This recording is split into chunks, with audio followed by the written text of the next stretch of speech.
Call to order this meeting of the City Council for the City of Okeechobee. Today's date is September the 21st, 2020.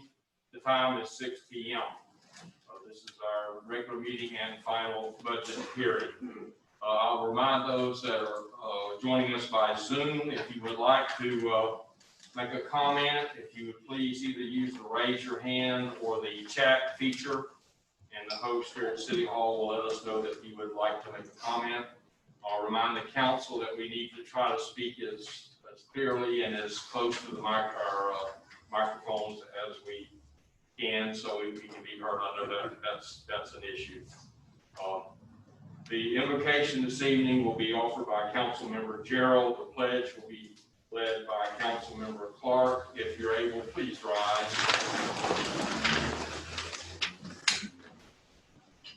Father, we thank you for this opportunity to come out and represent the city of Okeechobee, Lord. I pray you be with us in this pandemic, that keep our people safe, Lord, as we have the fires in California and the problems across this country. I pray you be with each responder there, Lord, and keep them safe. Be with our government, our president. Help them to make the correct decisions. Now we ask you to be with us tonight, that we might represent the city and make the right decisions in all things. Within Christ's name I pray. Amen.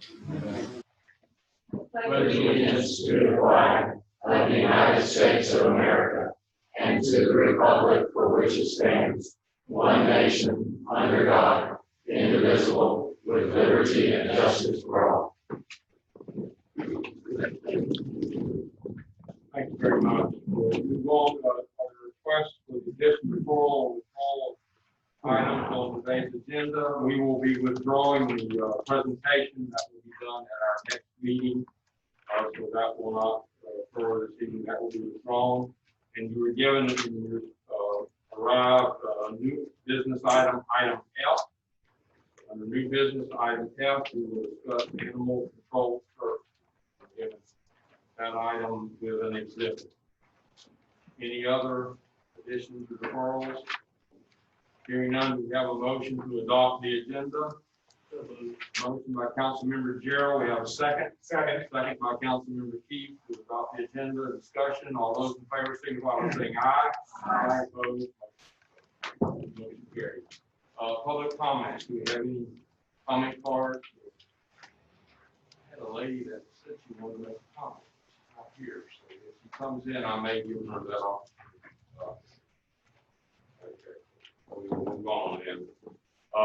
We have no proclamation presentation, so we'll move on to the consent agenda. Are there any items that the council would like to discuss on the consent agenda? Hearing none, do we have a motion to approve the consent agenda? Have a motion by Councilmember Keith. Do we have a second? Second by Councilmember Clark. Any discussion?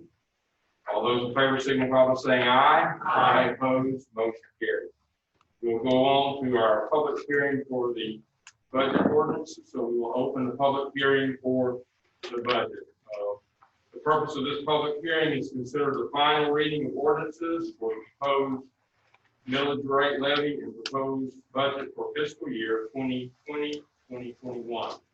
The proposed millage rate levy represents 6.03% more than the rollback rate computed pursuant to Florida Statute 200.065, paragraph 1.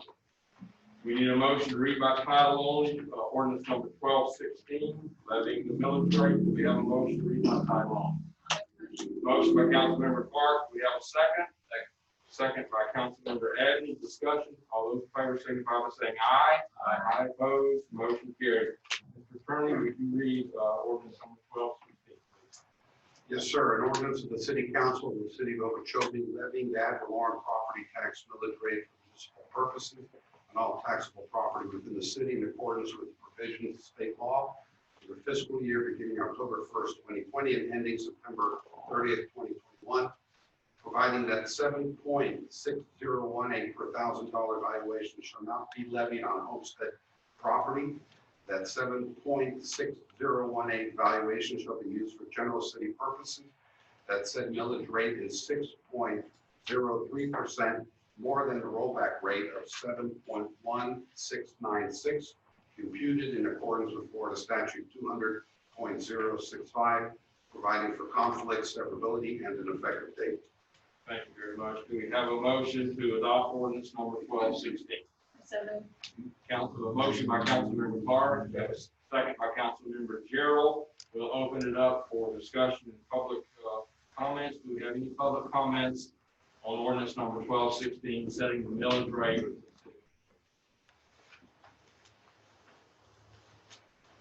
None from Zoom, Madam Host. Yes, sir. Okay. Seeing no public comment, we'll bring it back up here for discussion. Any discussion from the council? We've discussed this quite a bit between workshops and first hearing. No discussion. We'll vote on the adoption of ordinance number 1216, setting the millage rate. All those in favor signify by saying aye. Aye. Opposed? Motion carried. Next, we need a motion to read by title only, proposed ordinance number 1217, setting the annual budget. Do we have a motion? Motion by Councilmember Abney. Is that a second? Second by Councilmember Gerald. To read by title only. Discussion. All those in favor signify by saying aye. Aye. Opposed? Motion carried. Mr. Attorney, would you please read ordinance number 1217? Yes, sir. An ordinance adopting an annual budget for the city of Okeechobee for the fiscal year beginning October 1st, 2020 and ending September 30th, 2021, appropriating funds for operating expenses of the city for the general operation of the several departments of the city and other fixed obligations of the city, and for during the fiscal year, providing for conflict, severability, and an effective. We have a motion to adopt ordinance number 1217. So moved. A motion by Councilmember Clark. We have a second by Councilmember Key. We'll open it up first for public comment. Any public comment on ordinance number 1217, setting the budget for the city of Okeechobee? Any comments from Zoom? No, sir. No comments from Zoom. Okay. Hearing no public comments, do we have any comments from the council? Any discussion? Okay. It's going to be okay. Very good. All those, we'll vote on the motion to adopt ordinance number 1217, adopting the budget. All those in favor signify by saying aye. Aye. Opposed? Motion carried. Representative Pickett, I bet you wish it had been that easy to say. The police chief did want to make a comment. They'll call, so police chief, would you like to make a comment on your portion? Yes, I'm mainly talking to the record because simple math is public record. Chief, could you come up, please? Because they're not going to hear you on Zoom. Okay. They're not going to hear you on Zoom. You don't go and do it. They want that. It'll become. Yeah. Mainly talking to the record, simple math will show if you divide last year's budget by this year's budget, you get almost a 10% increase year to year. Things aren't always what they seem, although that number is accurate. We transferred 5 full-time employees from the fire department budget to the city police department budget this year. And the keen observer will actually look on the executive salary line item, which is my line item, and it shows that I got a substantial $45,000 raise, which is not true. That's actually my buyout because I'm due to retire this year.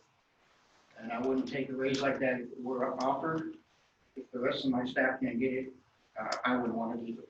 So you take all that into consideration, that's a little over 300,000 of that. Fact of the matter is, our increase year to year, taking that out and only what we asked for is 0.7%.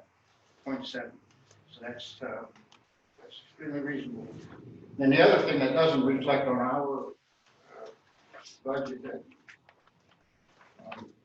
that I need to point out is, our budget, we're charged the full cost of 3 school resource officers. That's $241,600. What doesn't show there is that we're actually reimbursed. The city is. The city's reimbursement is $172,800 approximately from the county and from OCA, and those are reflected in general revenue. So we also have, in the last 4 or 5 months, code enforcement has taken in roughly $20,000 in fines. And then we have other smaller line items, fine forfeitures, traffic citations, things like that. So all of that doesn't reflect in our budget. So although the number, $3 million is accurate, it's worth explanation. I just wanted to mainly talk to the record council about this, but this is public record, and I'm sure there'll be people opening this up tomorrow, and also going to see the numbers that are in violation. Thank you for that. Thank Are you asking for more or less? I'm good. you. Too late, it's already been done. Thank you, Chief. That closes the public hearing, so we'll move on to new business. The first item under new business, item A, is we need to approve a purchase adjustment in the amount of $8,617.20 to C.W. Roberts Contracting Inc. for road resurfacing overages. That's exhibit 6 in your packet. Do we have a motion? So we have a motion by Councilmember Gerald. Do we have a second? Second. Second by Councilmember Clark. Mr. Administrator, you want to explain this? This is under the same contracted rate we have for roadways we resurfaced. Basically, this took into incorporation what we call the turnout for each one. And all the roadways, this was combined total of the overages and tonnage. Again, the same cost per ton that we have under that piggyback contract. It's just, this is a little bit of the overage. Any questions or discussion from council? What was the overage for? Additional tonnage of asphalt. Just doing this, when you start doing the tonnage on turnouts, there were some areas that were a little bit heavier, a little bit lighter. Explain what a turnout is. Turnout is basically when you go from one road to the next. You have your radius that you turn to the next road. The tonnage was off just a little bit on each road. I mean, I had David to make sure they were out supervising and get catching tickets as well. About 10%. Any other questions? So that's basically because they're not level, right? Yes, sir. That's a nice way to put it too. Yes, the estimate, if you have a perfectly flat surface, put 1 inch of asphalt on it, that's gonna be a really close estimate. You've got a lot of dips and cracks and irregulars in the road, then definitely there's a good deal. Other discussion? We'll vote on the motion to approve the purchase adjustment. All those in favor signify by saying aye. Aye. Opposed, motion carries. Next item is discussion on the Okeechobee Utility Authority mandatory hookup resolution. Mr. Administrator, I assume you're going to take that. Yes, sir. It's come to our attention, just kind of looking through OUA's budget year after year. We haven't seen a lot of projects when it came to infill within the city of Okeechobee. They had a brief discussion with Director Hayford, and a lot of that was leading to that they were to build infrastructure. There's no way for them to get, mandatory to get their citizens to actually connect to that, to actually pay for it, the actual service. So I just wanted to get direction from council, if there was a consensus from council, to either come back with, the actual connection fees for water, sewer, and if the council would consider doing a resolution to where we would require the mandatory connection fees. I know OUA has now changed on how they do their connection fees. When it comes to, connecting to water, sewer, they do have pay plans, and those kind of items developed now they hadn't had in the past. Just before, we start looking too critical in their budget, it would be a way for them to know to do some infill projects in the city if they were able to get, mandatory connection. So again, it's just under council's discretion if they want me to go that route to get that additional information. What's the state statute on connections? Is there a state statute? The state statute, actually, I just talked about this, they almost at 600 feet. But again, there's not, I talked to John, there's not a lot of teeth in that statute when it comes from his standpoint. So that's why if there was a resolution from us when they do the building permit, we could verify the building permit and go forward. Yeah, go ahead, Councilmember. I know control that OUA has for, say, an existing home to hook to that, as they're wanting to say that my understanding was if the septic system failed, then they would have to hook If to the it, sewer if it was available front. if it fell under that criteria. If it fell under the criteria by the state, I want to say it's 600 feet, then they would have to make the connection. If the line is 600 feet From there, if the service was available at 600 feet from their home, then they would have to connect. Look at the steam, it's 600 feet.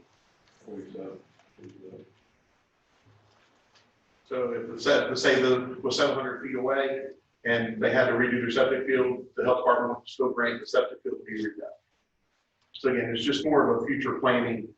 So the homeowner, if they were 600 feet from the sewer line, they would have to hook up? If the service was available and they were to redo their septic, yes. So you're asking to be very costly for a homeowner to do that. That's a long way, 600 feet. especially if they have to lift it and. Well, this was more so for them to do additional projects to catch the infill. So if they ran a sewer line in front, say down a roadway, that they would catch every house that was along that roadway is the idea, not for them to connect now, it's for any future project. That's at least the discussion I had with John. We want to be able to propose them to do more infill in the city.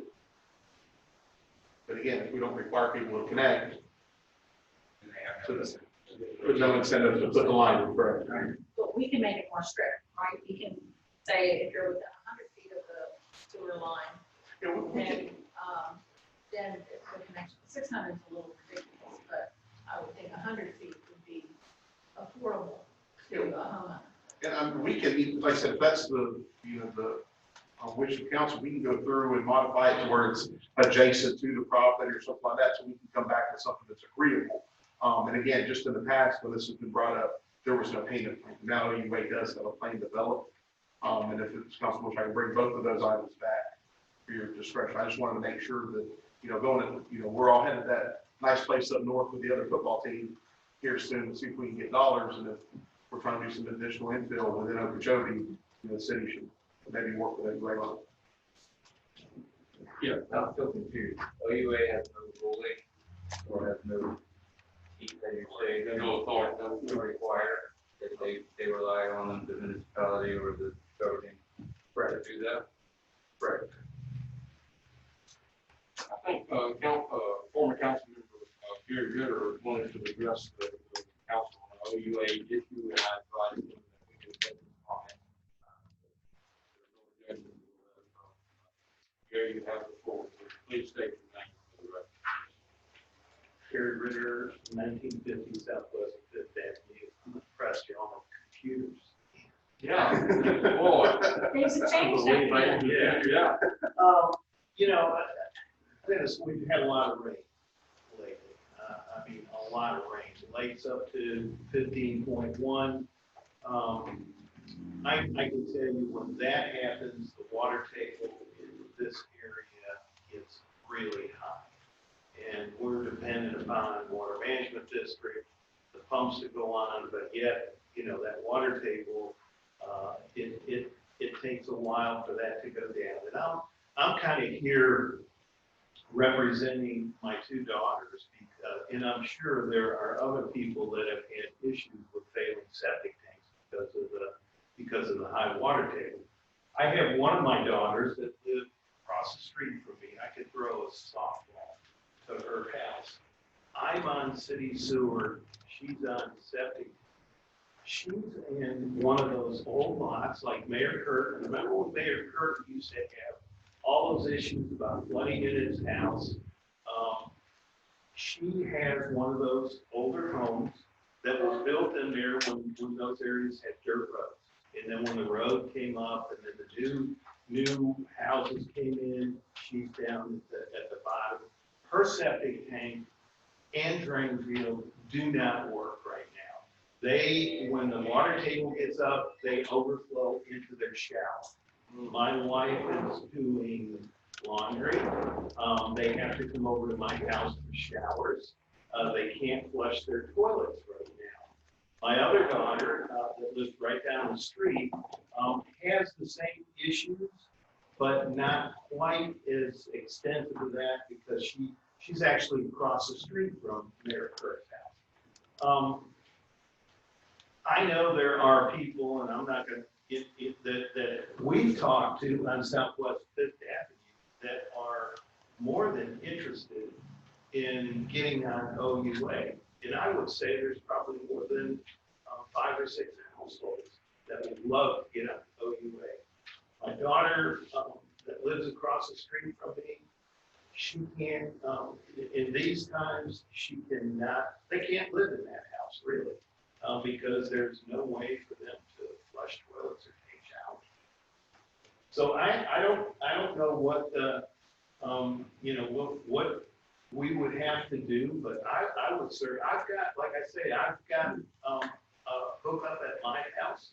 My neighbor behind me has a hookup, my neighbor next to me has a hookup, in the neighbor, behind Mr. Burnishaw has a hookup. I'm not sure if Ms. Bass does or not, but there's a lift station right at my house, and I would think that, you know, there's infrastructure there that OUA could possibly use and get people on. And I know, you know, at this point, both of them are at the situation, do we pay $7,500 to redo a drain field, or do we look up to OUA and live comfortably there? The other issue, like with Mayor Kurtz, is some of the drainage. Of course, in the front of that street, some of those swales could be cleaned out to get positive drainage to the one main ditch that takes water out of there. But outside of that, I think it would be behoove us. I mean, even if you look at basin management action plans, if you have failing septic tanks in the city, that groundwater is going to become surface water. The surface water is going to go out the lake. So, I mean, you know, we it's part of the BMAP requirement as well. That's Southwest. It did, yeah. And my other daughter was in Southwest 19th, almost right across. Fifth Drive, all of it is still very. Thank you. Can we just ask the administrator to give the OUA to see if there is a solution to this problem, separate from what we're discussing right now? If there is some way, that they can make connections there. Yes. So I understand, OUA is looking for city council to come up with a solution or a mechanism for sewer tie-in. And that can make manageable. You know, and I'll say, it wasn't so much that OUA is asking for it. I was just asking, I didn't see any city-related projects for their year. And this is kind of why. I mean, it's not them requesting it. We could go on and have, but again, if we want projects within the city, we have to have the other side. Well, okay, let me ask this. If it's a new project and there is sewer available, you have to look to that regardless, right? Yes, You cannot put in a septic system. correct. If it's available. The new construction is taken care of. This, you're more talking about existing properties. Existing properties with, you know, new lines. I think initially, the OUA board had no mechanism for the customer thing for the hookups, and there was so much resistance for hookups because it was very expensive for these homeowners to go from septic to sewer, but now they have a program that you can pay it, you know, over years. And so I think that would behoove us to look into some kind of action for mandatory hookups and infill the city where there's a lot of homes that would make it worthwhile, especially now with the problem with the drainage and the septic system. The other thing is you have to be really concerned about, and anybody that's in the septic system will tell you, the health department's getting involved. And they're coming in to businesses and saying, if you're on septic tank and it fails, they have the authority to close your business if you don't hook up in the sewer. And I think we need to be ahead of the game because it's going to happen. It's going to happen. Well, I had a call from a gentleman that bought a commercial building basically in the center of town here, and I had no idea it was septic. He bought this building, spent quite a bit of money on the building, and then found out he needed a new septic system. And I couldn't believe that a building right in the middle of basically in the middle of town, Mhm. is on Second. I'm on Second. Yeah. Because the sewer system is on Third Avenue, it goes back 3 blocks. And at the time, I wanted to, when we did our addition, I wanted to go to sewer, and they told me I had to pay for the lift station. To the tune of about $80,000, and I just couldn't afford to do that. So I think if we could get some more, like, get more coverage, certainly. And I think we just need to give the OUA some direction. We haven't seen any infill for these kind of projects in the city, and we're part of that OUA board, and I think we need to make sure they understand, or we need to discuss it and adopt whether we think it's important or not, and then give that direction to the OUA that we would like to see more projects in the city limits so that we can hook up a lot of houses that are on Second. And it solves a lake problem too. You know what the typical connection fee is now for a single family? I have no idea. No idea. Well, Steve, About 35. Yeah, typical septic systems for new homes around 7 to 10 grand, depending on well, size. it's 3,500 plus the line. Plus the You have line to for have some. the septic system. You have to have Connection fee. for the OUA, so you have to run the line. Plus the line. Right, okay. And so, And how, do you know how much that would be? Really? When they were talking. I'm back early, 395 Southwest 28 years, so I'm not gonna touch it. They were talking about going through Treasure Island. We looked into the cost. It was gonna be about $12,000 per lot. And they said if you don't hook up, that they would place a lien on the lot. You think about it, that would immediately devalue that lot. Okay. So be careful how you treat them. I think that's all we need to do. My thought would be, once the system fails, and there is connection, stay within the 100 feet. If that, we're going by CDC guidelines. Feels a bit over there. if the connection fee was more,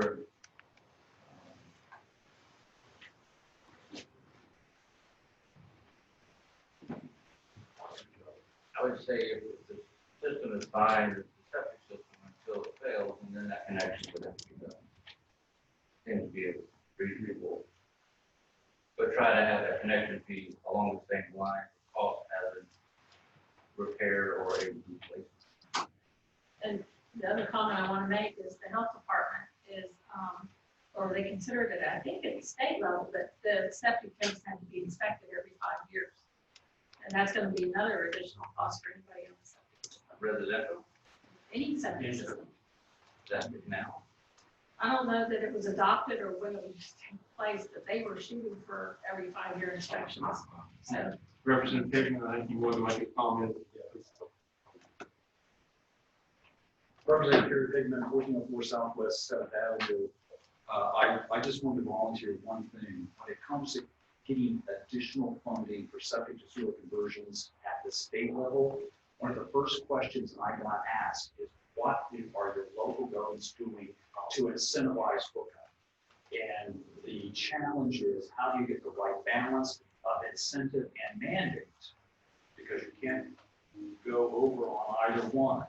And in your representative who's going to be coming on board next session, if not during this fiscal year, but on subsequent, that's going to be one of the questions asked, that would establish a weighting in favor of special project funding.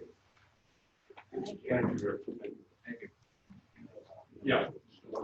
I'm glad you spoke. That was going to be a question, is what kind of incentives, do we offer, can we offer, working with the OUA, what is that balance?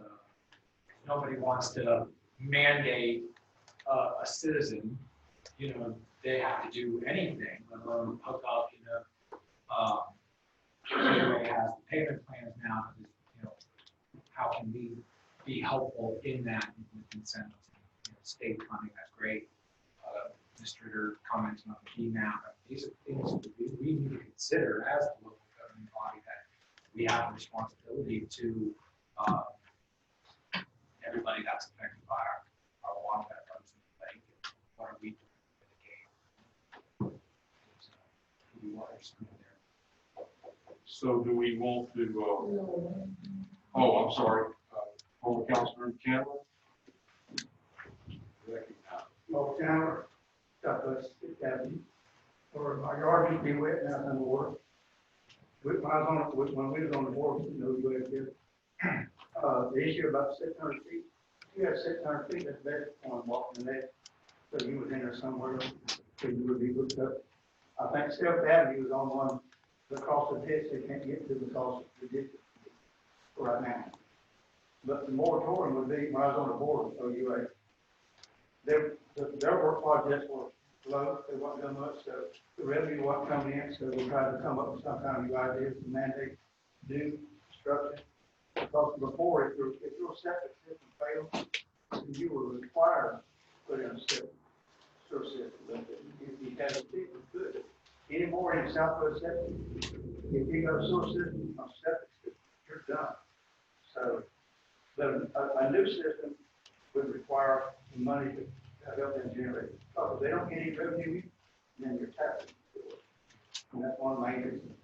The 600 feet was, if you were in at one block, the next you were covered. And back then, it said like $50. That long time. Long time. Do we, the consensus of the council that we want to administrator to work on this issue? Yes. Here we go. Yes. Yes, okay.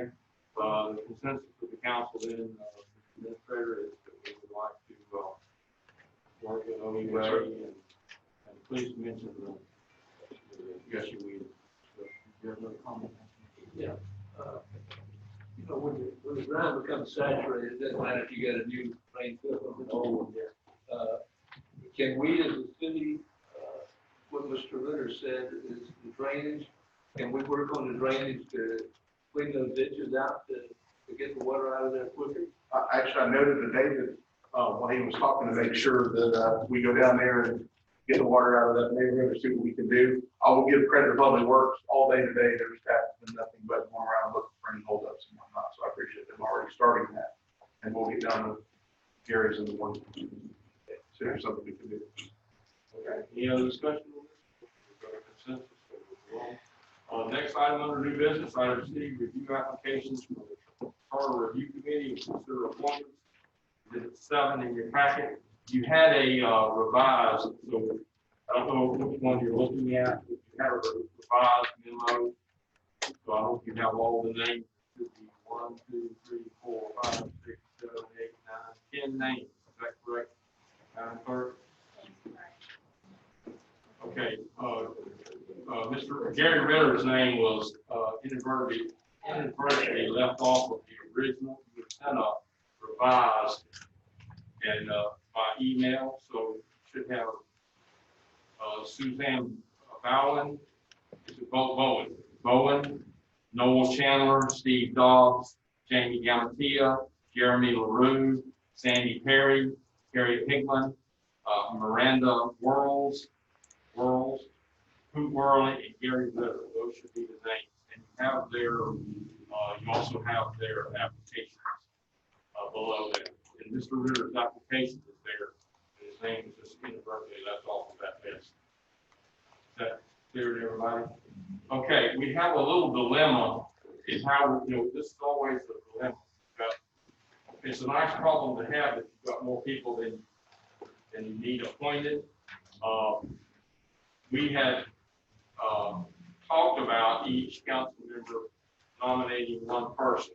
And I think that's the way the resolution was written by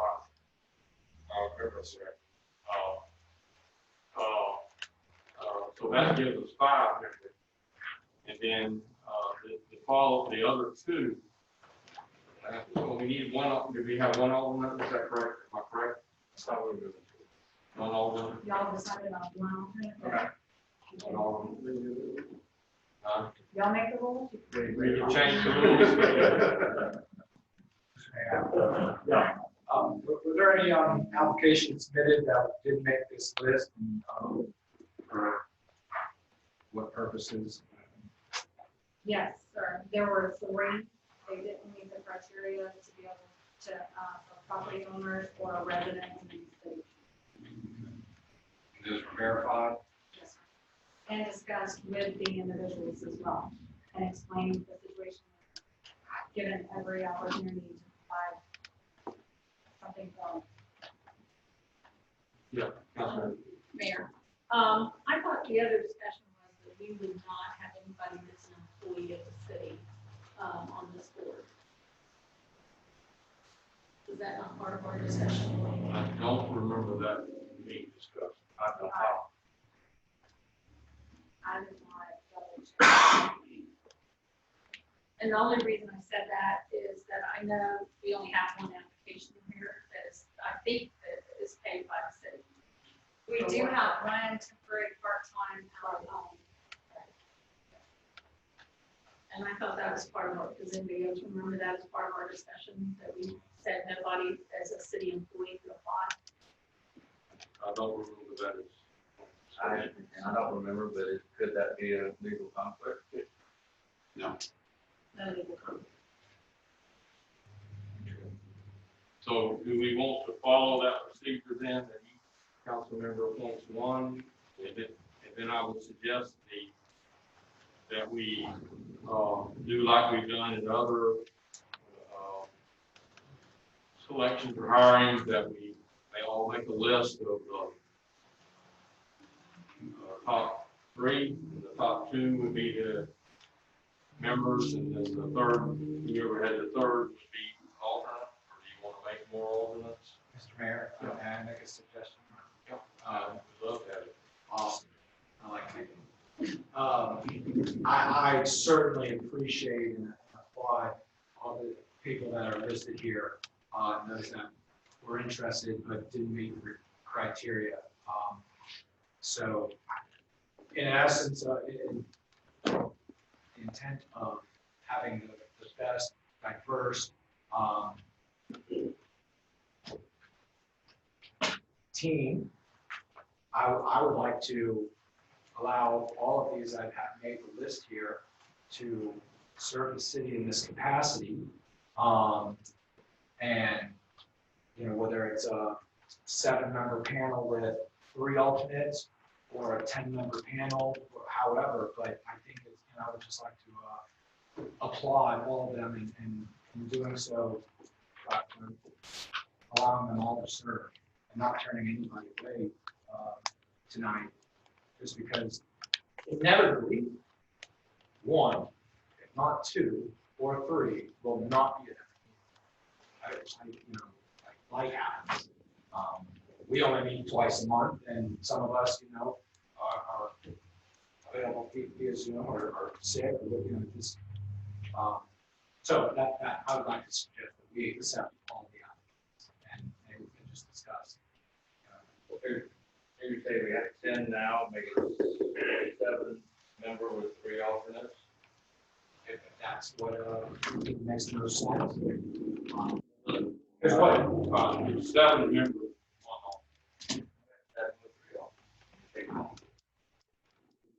Then you got to determine who's going to be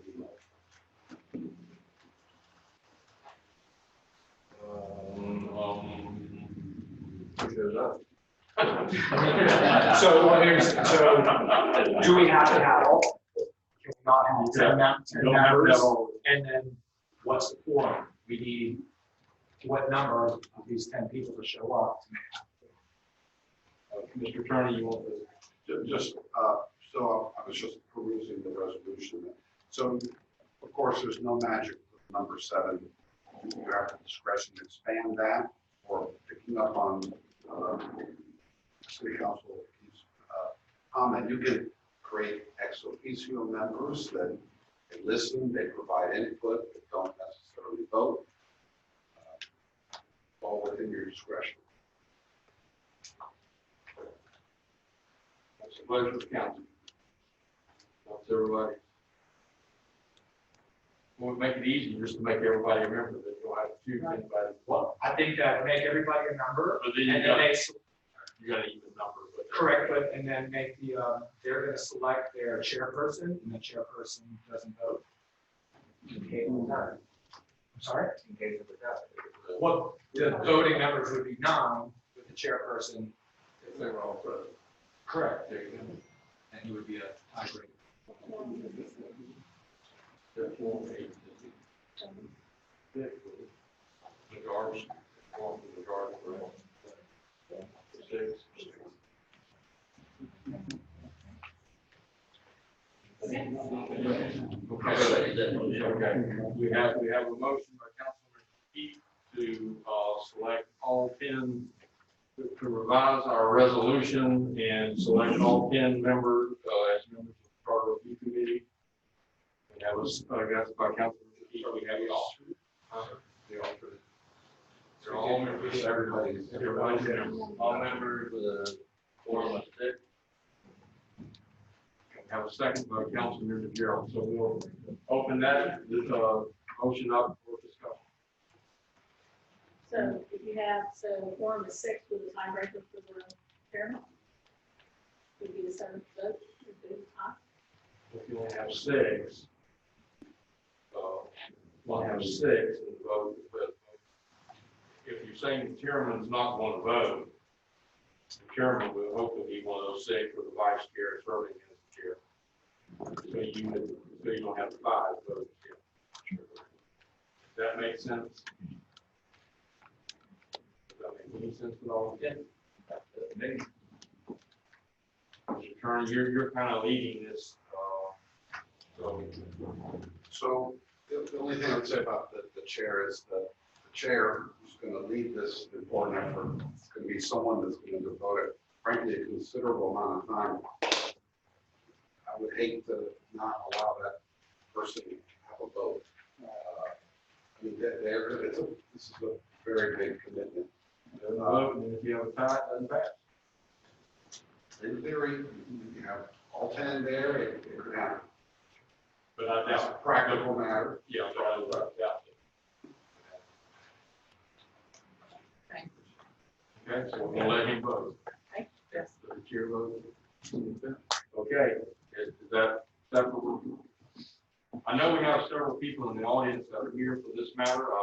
If you would like to make a comment, we certainly welcome, allow you to make a comment. We certainly appreciate that, as Councilmember Keith said, we certainly appreciate everyone's interest in this. And I know you know this is going to take some time and some effort, and we really appreciate stepping up. And I'm just really thankful that we have this many, and this caliber. The caliber is outstanding. So we really appreciate your willingness to serve the city. Councilor Pierce. If we're taking all 10, the only issue I would have, and hopefully the attorney would address it, is there are going to be a number of meetings. And if we had one of these people here that didn't show up for 3 or 4 meetings, and I wouldn't want them to come in and be able to vote on something that has been worked on for a period of time. So I think there should be some kind of provision in there. Yes, sir, there was, if I recall correctly, that in terms of attendance. And I will. I think it was 3 consecutive absences. But there is some. Oh, absolutely. There's some. Hey, here it is. I'm sorry. So attendance. Members shall automatically be removed for lack of attendance. Lack of attendance is defined as a failure to attend 3 consecutive meetings or failure to attend more than 1/2 of the meetings scheduled during the calendar year. That's fine, but the ones here, we're not gonna let you off, by missing 3 meetings. And I know we have at least one of the applicants on Zoom tonight, so I don't know if she has a comment, but thank you for applying and for being willing to serve. Okay, Okay, we have a I think motion I'm sorry. Yes. I was just going to say thank you for the opportunity to serve. I think this particular opportunity for me was that it's a non-elected position, and it would just be an opportunity to get to know what happens in the city that we live in and get to know the people a little bit better. So I personally appreciate the opportunity. Thank you. Thank you. And would you, just for the record, would you just state your name for the record, please, ma'am? Suzanne Bowen, Bowen. Thank you, Suzanne. We Thank you. appreciate your willingness to serve. Thank you for joining us via Zoom. Okay, any other discussion? Everybody, that turned out better than I thought. Thank you, Councilman McGee. Thanks, sir. I can't take all the credit. Yeah, you got it. Or blame. You may be blank. Okay, we'll vote on the motion then to appoint all 10 members. All those in favor signify by saying aye. Aye. Opposed, motion carried. Thank you very much. We'll move on to the next item, update on fire services interlocal agreement with Oklahoma County. Exhibit 8 in your packet. Attorney, you gonna take the lead on this? I think the administrator is going to do a brief introduction and I'll take it from there. We did have discussions, obviously, we've got information for council, we've done the fact finding. We've been able to go back through, sit down with county administration, sit down with their attorney. I'm able to present you, and I know we met with you guys individually on the graphic table when it came down to each one of our positions, what we have for fire. So we have the agreement in front of us. We talked about each individual item for fire, the potential limitations we have with each one of those employees as well. So really tonight was kind of a culmination. Here's the agreement we have.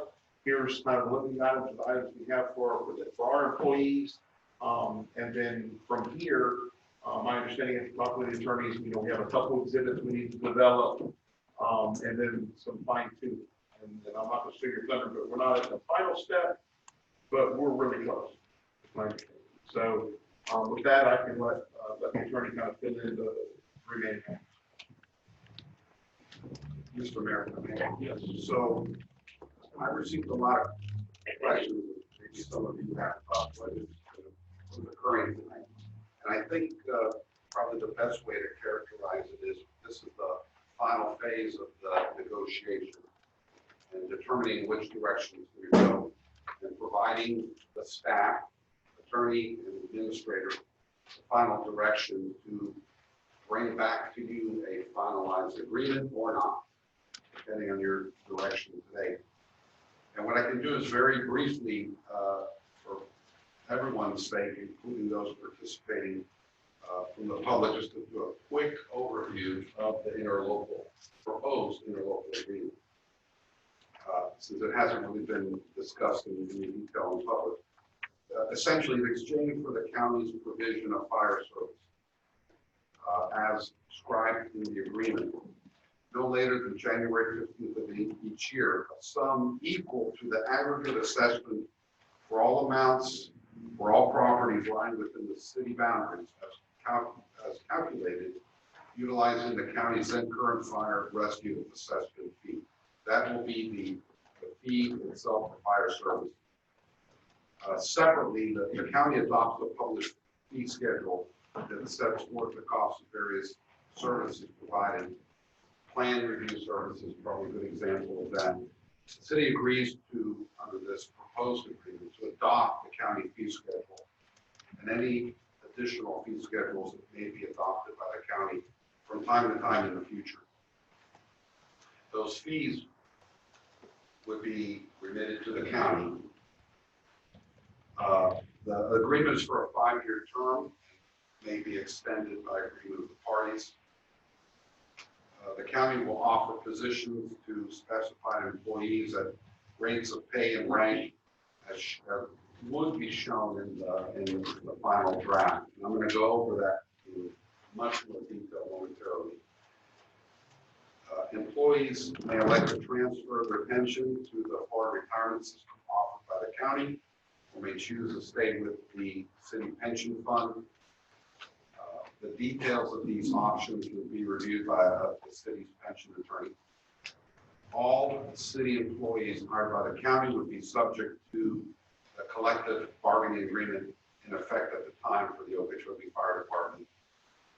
The city would transfer ownership of the listed vehicles and equipment at no cost to the county. All or part of city employee annual leave and medical leave may be transferred to the county upon receipt of payment from the city equal to the value of this transferred annual medical leave, or it could be paid out by the city at the time of separation. The city will provide the county with exclusive access to the city fire station. However, this facility would not be used as a operating station for responding to service calls. It would be limited for a period of 2 years. It would be strictly for storage purposes. And the county would provide quarterly written reports to the city containing the specific information set forth in the proposed interlocal agreement. And with that, I'd like to walk through the color-coded spreadsheet. It would be real important to have it in front of you as I walk through it. Now, there was a lot of back and forth about information having to do with individual compensation and how individuals listed positions would fare if and when hired by the county. This spreadsheet is, as I understand it, the latest and greatest. It reflects a I guess, agreement or understanding by the city administrator and the county administrator as to the accuracy of the numbers. So there's no more competing spreadsheets. And as you see, there's 3 color codes. And I'm not real good on colors, but I'm going to say, we're going to call it gray, gold, and pink. I'm going to go through each of those colors. So the grays. There are 7 positions in the gray. 4 receive a net gain in compensation by moving from the city to the county. We'll take them off the table. 3 of those positions will experience a net loss in compensation. I know this council has talked a lot about how, if and how the individuals affected by this could be made whole from a financial standpoint. And so there's a couple of options that I would identify here. By law, the city is limited in the amount of money it can pay to an individual employee upon separation. This law passed approximately 9 years ago. There were some, what they used to call golden parachute deals given to certain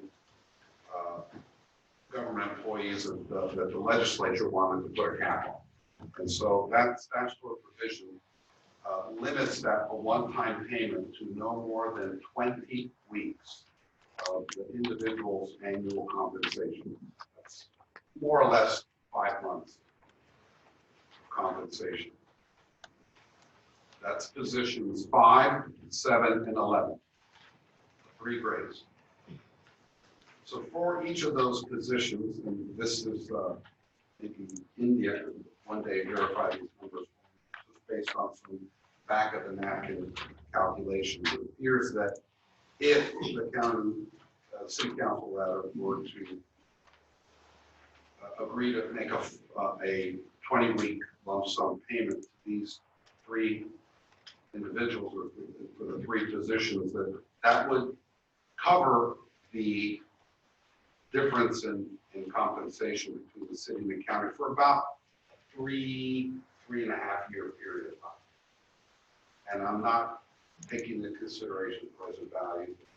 That's beyond my math capabilities. There's something there. So we looked at that. There were also questions raised about, well, is there anything the city could do? You know, the length of the interlocal is 5 years. So I was posed a question of, well, can the city, through the county payroll system, compensate those 3 individuals, make up for that deficit through the county payroll system on an annual basis for a period of 3 years or 5 years, duration of the interlocal agreement? I discussed that today with the county attorney. What he represented to me was that they could not, that the current collective bargaining agreement would be an obstacle to doing that, because you would have similarly situated individuals at the county being compensated differently than these affected individuals moving in from the city. So that would be, and you could try to label the money in a different way, but it would still be considered compensation and would be problematic from that standpoint. So I generally calculated that if you add the 3 positions, the difference in annual compensation is approximately, and I'm rounding these figures off, it's approximately $24,000 per year. If you were to make a lump sum payment, it's a one-time lump sum payment, that'd be approximately $64,000. So that's where I kind of sort of come up with a 3-year coverage. That's the greatest. Now there are 3 goals. Number 2, number 4, and number 8. Some of you may recall at the last county commission meeting, there was a discussion and agreement that the county would offer, I believe they characterize as a temporary position to individuals who had not yet obtained paramedic certification. This temporary position would kind of be a holding spot, which would allow those who have not obtained paramedic certification to do so. It would be limited to 2 years. At the end of 2 years, those who have not obtained paramedic certification would be let go. The premise of this is that the city would be responsible for 100% compensation of any individuals in this temporary 2-year hold. And Marcos can give you some of those numbers. They're significant. Then there's the 3 pinks. Now these are positions that weren't previously identified in the prior spreadsheet. They weren't, as I understood it, previously considered to be in the mix, but they're now reflected on this spreadsheet. So this spreadsheet is, again, these 3 individuals can be offered a 20-week lump sum payment, one-time lump sum payment. There's also been some discussion. Marcos had an idea that if council decides to go forward with this, we're talking about a multi-million-dollar transfer of equipment, manpower, and that the city will need at least 1 person to oversee this over the first year transition. So there is a possibility that the city can create or retain a position for one of the pinks to undertake this job and to oversee the transition, coordinate with the county in that first year transition period. And one of the pinks is a secretarial position. And of course that the recommendation is that if you go forward to offer that position, the 20-week one-time lump sum payment. I did talk to the county attorney today just to verify a few things. I asked whether the county, if there was a limit on the number of positions, the county would consider that 2-year holding period. Could there be additional positions to be funded by the city? The response I got was they didn't see that there'd be a problem with that. But again, that would be, of course, at the expense of the city. It's not just salary, but there'd be probably a 30 or 40% multiplier for fringe benefits on top of that. But the county did not think that was a problem.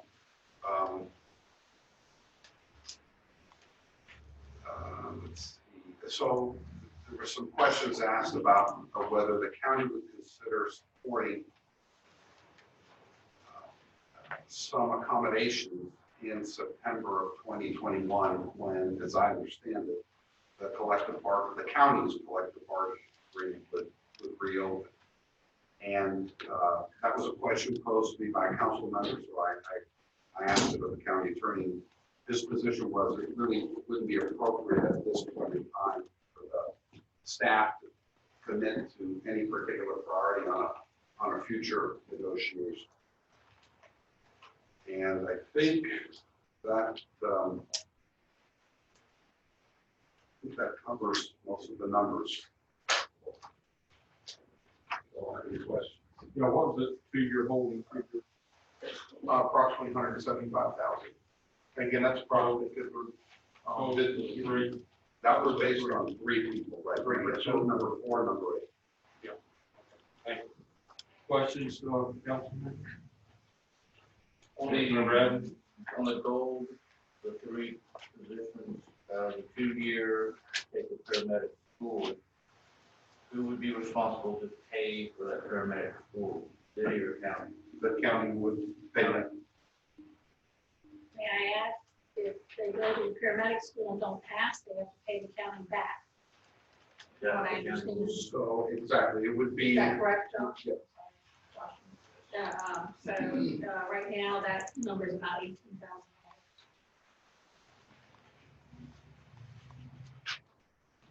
Any questions? What are we trying to do tonight? I don't understand. We just discussing this. Are we supposed to give you opinions on the suggestions there? Are we gonna get back and have individual meetings with you guys before it comes back to the board? So I think really the primary outstanding issue, if we were to go forward with the interlocal, is how would, from a policy standpoint, council want to address all the positions that just outlined? So do we want to give the 20 weeks? 20 weeks, something less. Or do we want to pay for those 3 holding, that would be going to the holding? I guess those are the DMPs who want to pay for those. So anyone, and we confirm that today, anyone transferring to the county is not a paramedic, is an EMT and will be paid as an EMT. And I should say, Mr. Mayor, that the 3 goals, you could add. The county, what they conveyed to me was there is no magic, it would be 4 positions if you wanted to fund it or 5. Yeah, Councilman Gerald. So you're trying to get our input on these figures, is that? Yes, sir. I think in terms of the interlocal, this is kind of a final juncture of determining if you want to go forward, and if you do go forward, to what extent will the affected individuals be compensated? That's the issue. Well, I'll go back to the first meeting we had with the county. At that time, the county said, we're only gonna hire paramedics. And we'll give city employees special recognition. They didn't say they would hire. We came back and we spent the city's taxpayers' money to offer all the people to be able to go and become a paramedic at the city's expense. Evidently, 7 decided that was a good deal and they would do it. The last thing the city comes up with is now we'll take 7 paramedics. It's not a matter of maybe, we'll give them consideration. We'll take 7 paramedics. And that's all we have is 7. At the time we offered it to all the employees, I think that was the time they should have accepted it if they wanted to do that. I'm not in favor of paying for 2 years for them to think about becoming a paramedic and study. They should have made that decision then. And as far as a buyout, that's fine. I don't have an issue with that. I don't have an issue with the 7 we're speaking of, paying the additional pay. That's fine. But as far as having these employees go to the county and the city pay for 2 years and not knowing the outcome, I don't think we have we're not in a position that we can spend the city's money, our taxpayers' money that way. This whole thing was brought up 15 months ago to save the city's taxpayers' money. And our agreement here, I think the agreement is fine. I could vote in the agreement tonight.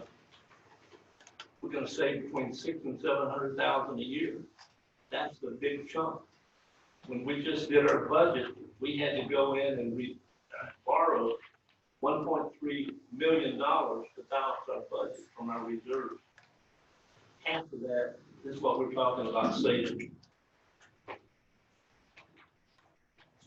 Councilmember Key. City Attorney, Mayor. The exhibits listed on the, in the interlocal, Exhibit A, employees, Exhibit B, retirement plan election form, Exhibit C, vehicles and equipment. Those are not created yet. Correct. What information is needed or decisions made by us to enable, facilitate their creation? So just to be clear, And what do they include as an additional questions? so exhibit, so exhibit A is all it exists in the county sphere. It's just their hiring prerequisites. Exhibit B is a form. It's a form that's adopted. It's out there. We just haven't pulled it and made it a part of this. Exhibit C is we're going to have to. B is for the feature fund, correct? Yes, sir. Yeah. Yes, Form. there's a form, there's an election, if you will. In the FRS, there's actually a rule adopted form for FRS, and there's one for the city pension. So the exhibit C is, I don't know if this has ever been done, but it's really creating an audit of all of the vehicles and equipment that was being transferred. I don't know if that's something that's been done annually, if there's a list out there that we already exist. 23 vehicles, correct? Yes. It'd be the new pumper, the ladder truck, and one inspector vehicle. Yes, correct.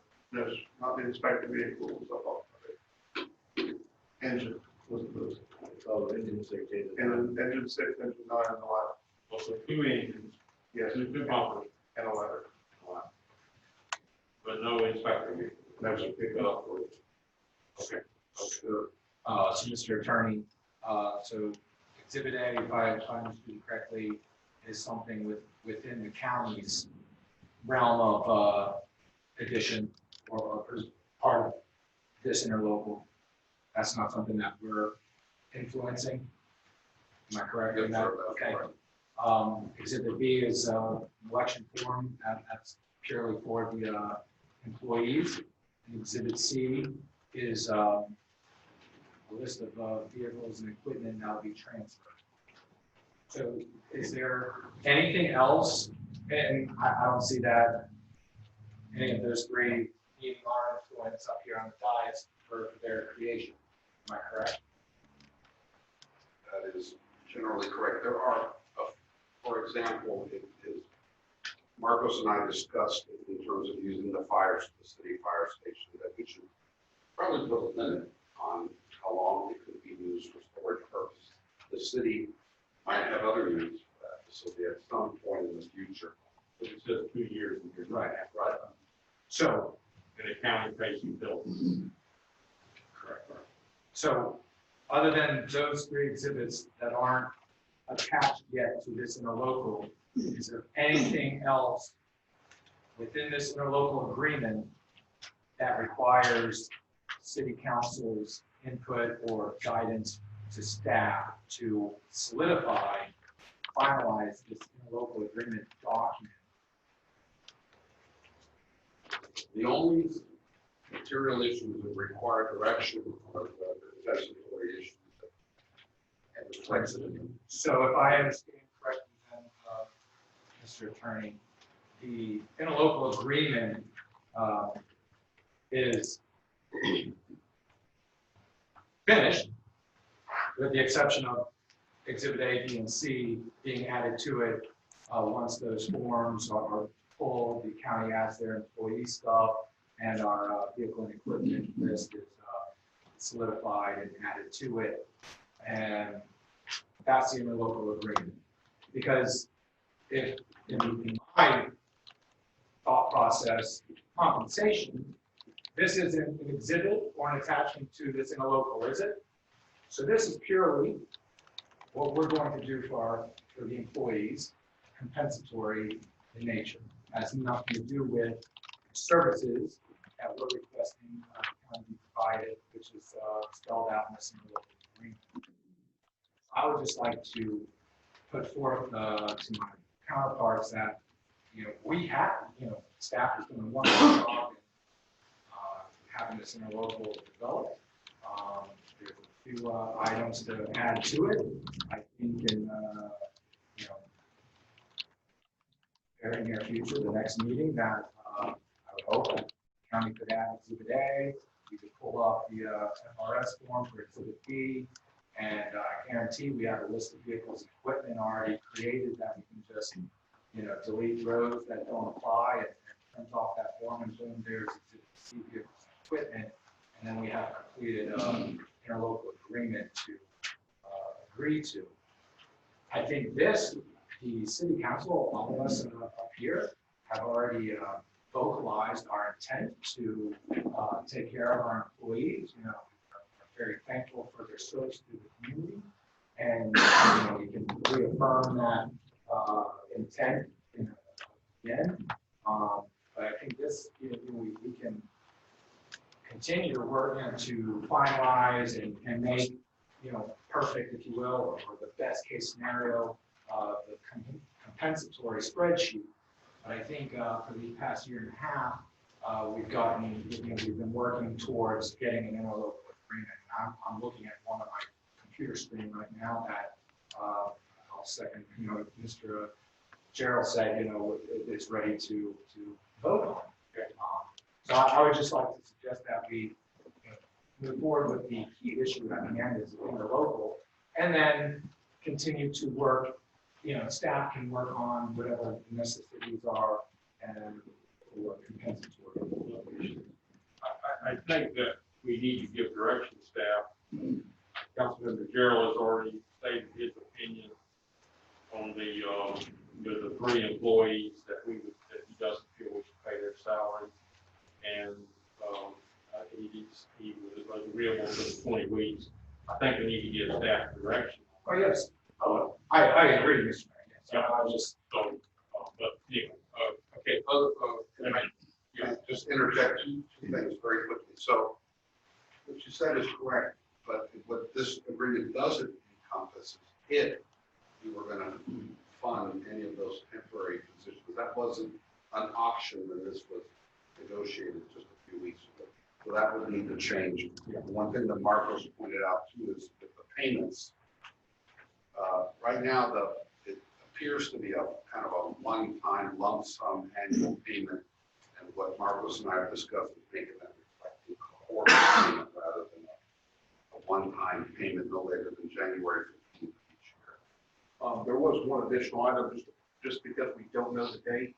The effective date of the contract on April 1st, and I don't know quite if that's when the classes for the paramedic guys to be done.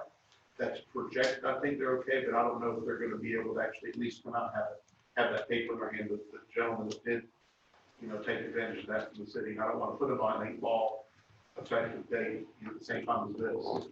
So just those two items. Other council members? Oh, I'm sorry.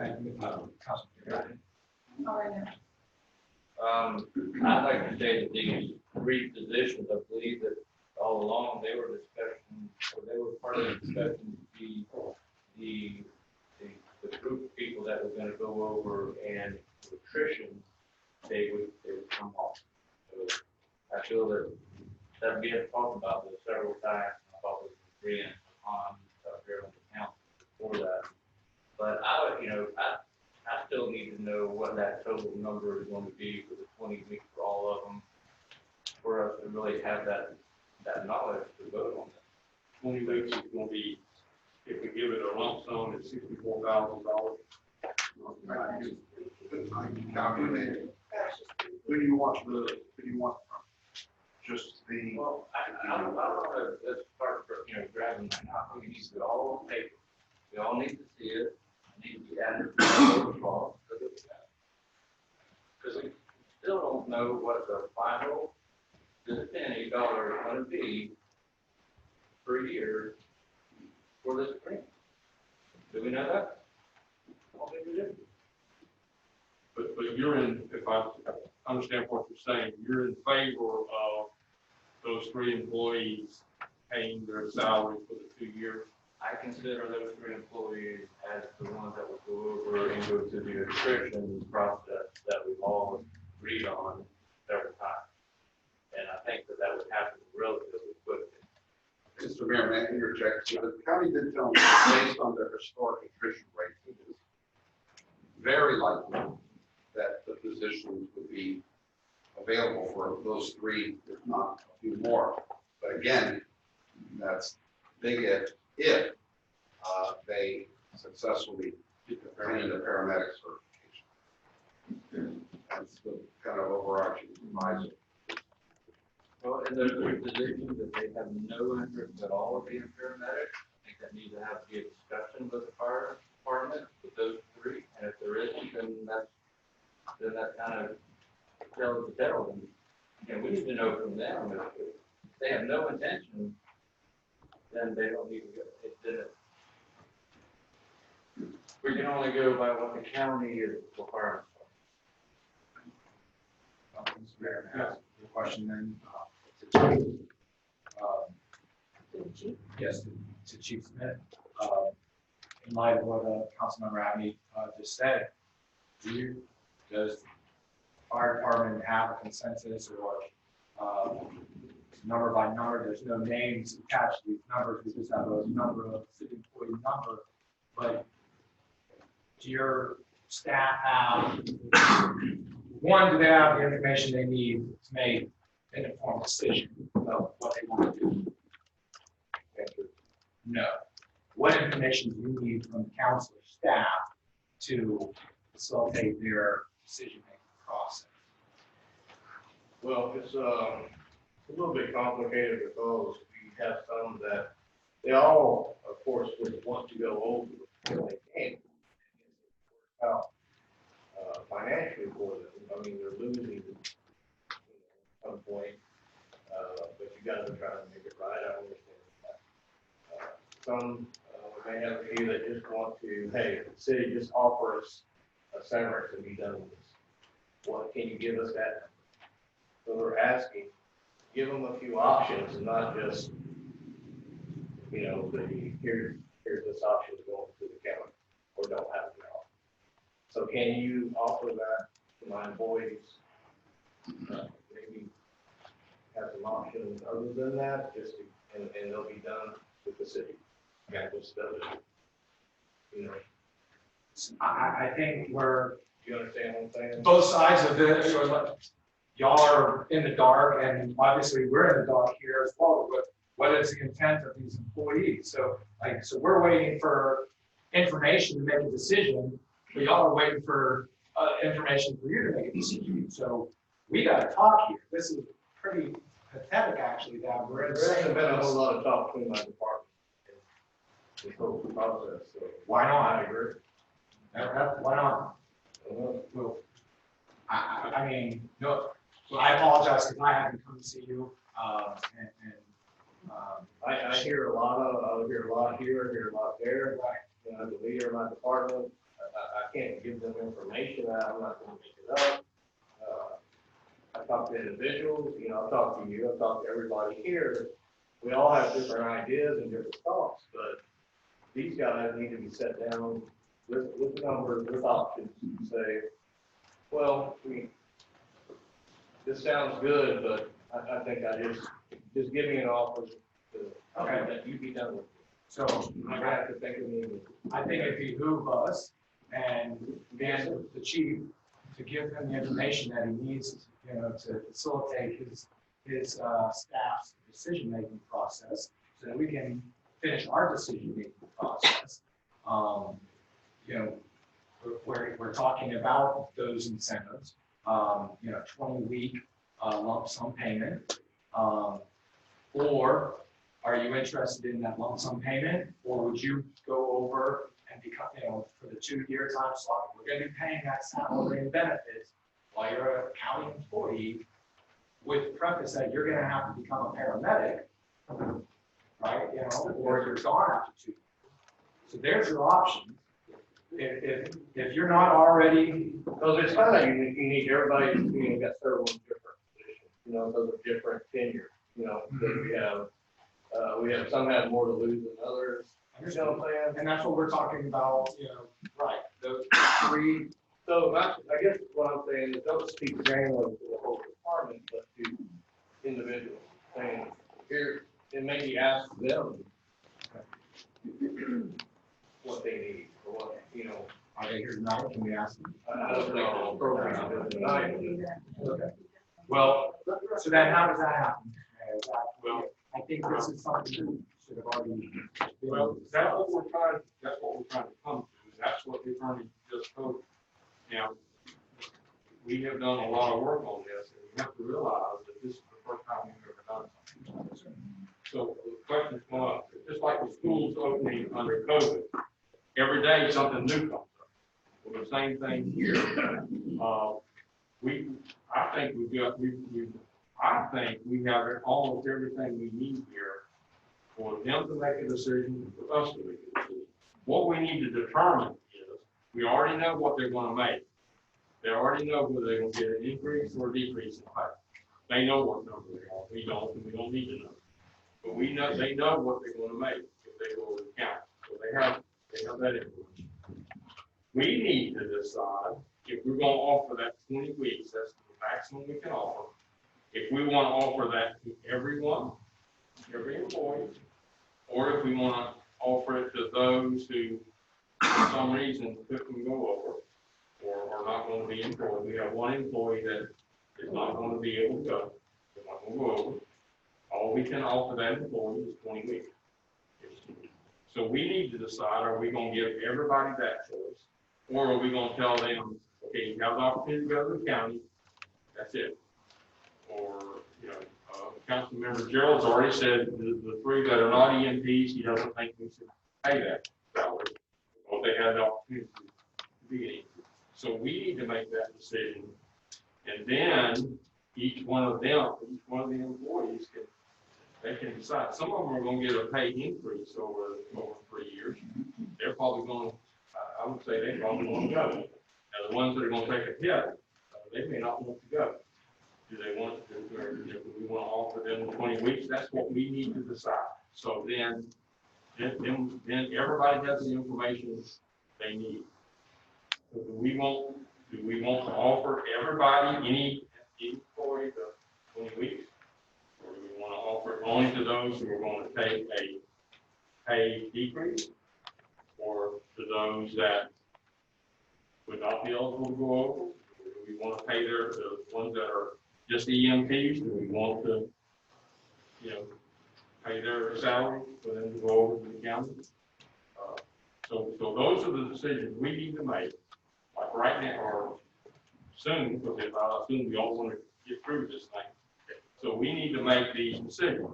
Mr. Mayor, I make a motion that we approve a 20-week lump sum payment to those members that will be in net loss salaries for transfer. Okay, so that would be 3 employees. Correct? That's number 5, number 7, and number 11. 3 employees. I think that might be a good way to make a decision. Okay, do we have a second for that? You're saying just for those 3 employees? Just for those 3. So everybody else has to either go to the county or they're done. Second. Okay, we have a motion, and a second, okay. Now we can discuss that, okay. Councilman Brand? Mayor.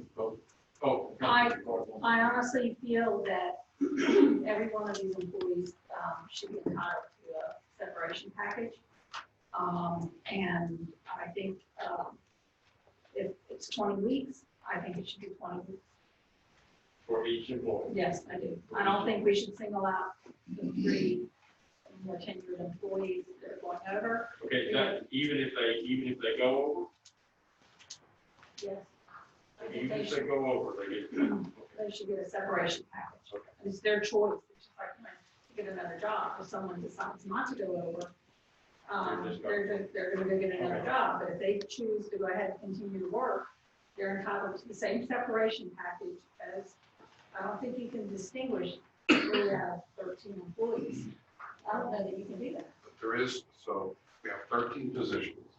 That includes the secretary, but 4 of the 13, if they move, result in a net gain in annual compensation. Would those also be included? That's what she's saying, that every employee. And I don't know, do we have it spelled out for separation at all, that, you know, it's based on the number of years or anything like that? I mean, so Nothing it's yet. just maximum is 20. Yes. That's a maximum. Or are they applying with preference? They have the opportunity to apply. They have the opportunity to apply. So in essence, just to clarify, my understanding with Councilman Amy Clark's statement is, so in essence, 13 employees will be separated. Right. Some, you know, will be applying, not all, but some. So there will be 13 employees separating from service to the city. That's the correct understanding? So then, with what Councilwoman Clark was stating, they all deserve separation package. So I don't know, that's why I asked by a week. So if you're tenured with more than 10 years, I would think that they would be entitled to a larger separation package than the people that have less than 10 years. But the attorney said you can only do for 20 weeks. That's the maximum. That's the maximum, You could say the others only get 10 weeks. based on those, yeah, You could stagger it. 20 is the the number of years they could serve. If you want to make a motion, I'll put my second. That's what, Yeah. to be fair, so every employee, either they're going over with a pay raise or not, would get a separation package. Okay. I would like to open the floor, if we can, to the public. This is open discussion, correct? For anybody in the public, any of the firefighters, I would love to hear from any of you, please. Is there agreeable account? Josh Wilson, Senior President. I feel like you, council members, as well as the county commissioners, are forgetting a key piece. There has not been impact bargaining on any of these employees. Impact bargaining, how these employees can be impacted. They have to go through each individual employee for impact bargaining. But to go to bargaining, you have to understand what we're offering, right? Yes. Right. Every employee has to understand their options. And the fact that some of the city council is saying that they really don't care, you know, they went to medic school or not, and if they didn't, then oh well, that's wrong. Everyone's got different circumstances, everyone's got different scenarios. And that's wrong. So we got guys back there who have put, they're in the 3rd year of the job, starting the 3rd year of the job. Why would they want to take a year out of their life to go be a paramedic for 1 year? Doesn't make any sense. Every employee has an independent reason for what they did and why they did it, and that needs to be found out why. That's y'all's responsibility to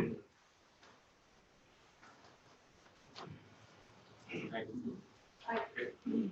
Just for clarification, I think what happened is, again, if I'm not mistaken, those 3 employees cannot be hired by the county because they're not going to be paramedics because they're not in paramedic school.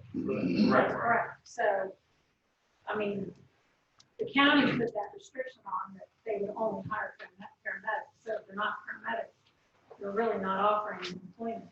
We're looking at perhaps, it could be a compromise.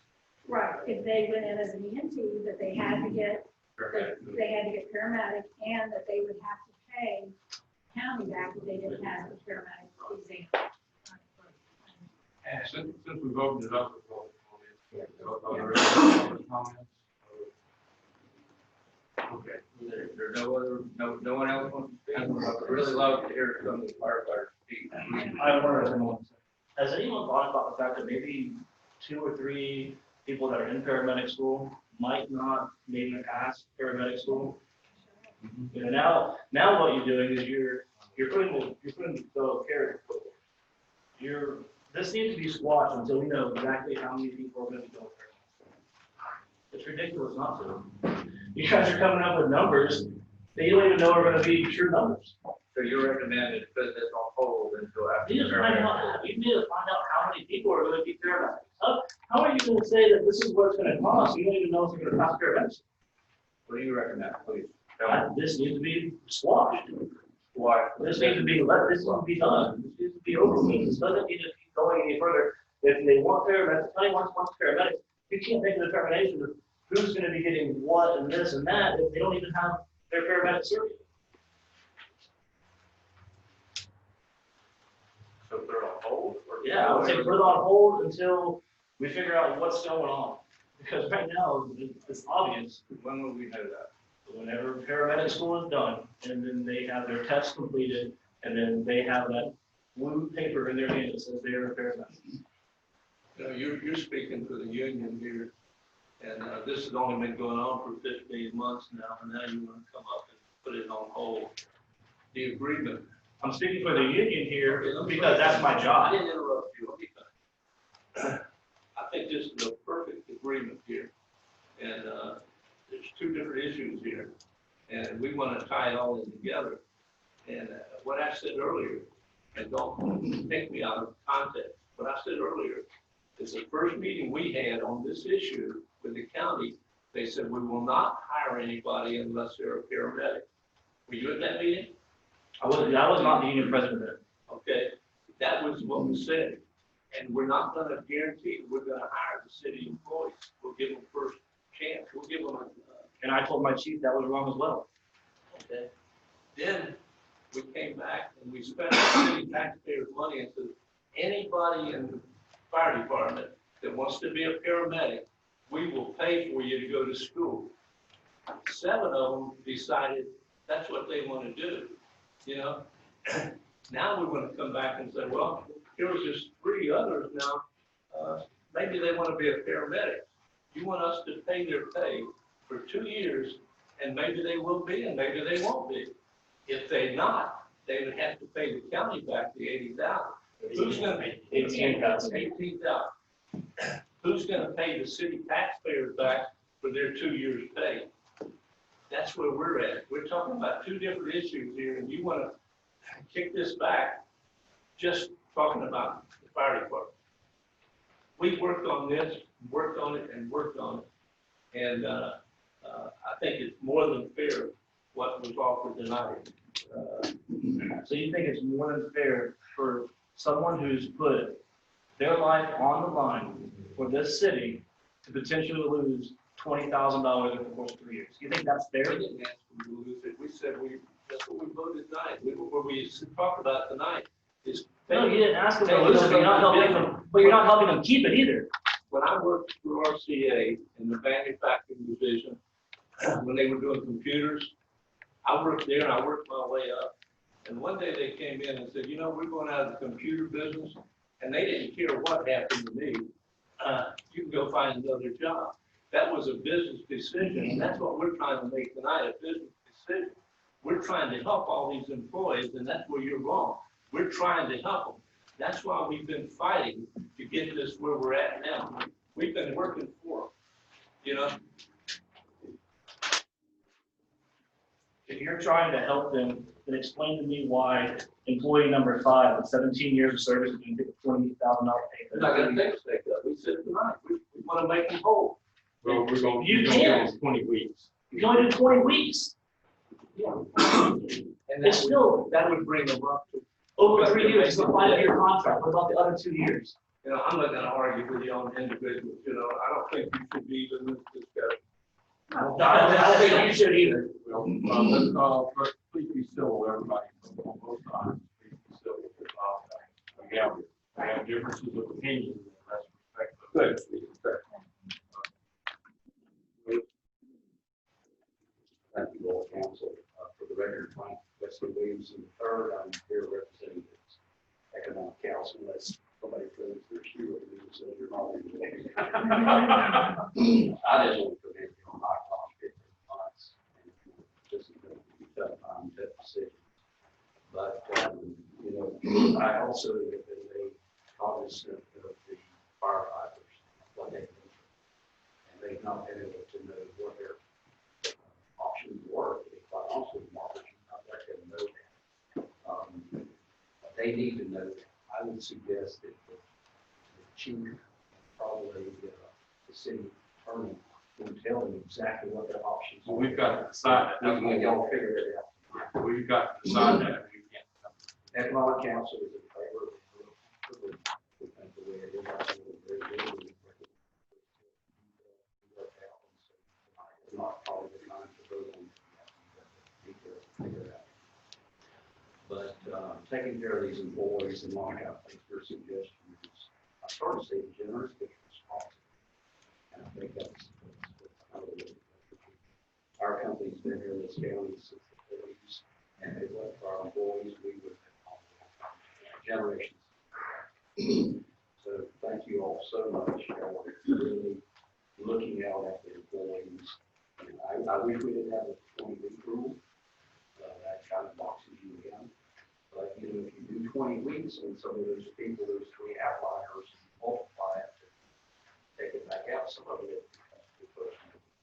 I'll make everybody pay for this sort of stuff, but you all should, from the moment, responsibility in my opinion. Take that, thank you. Thank you. Thank you, Russell.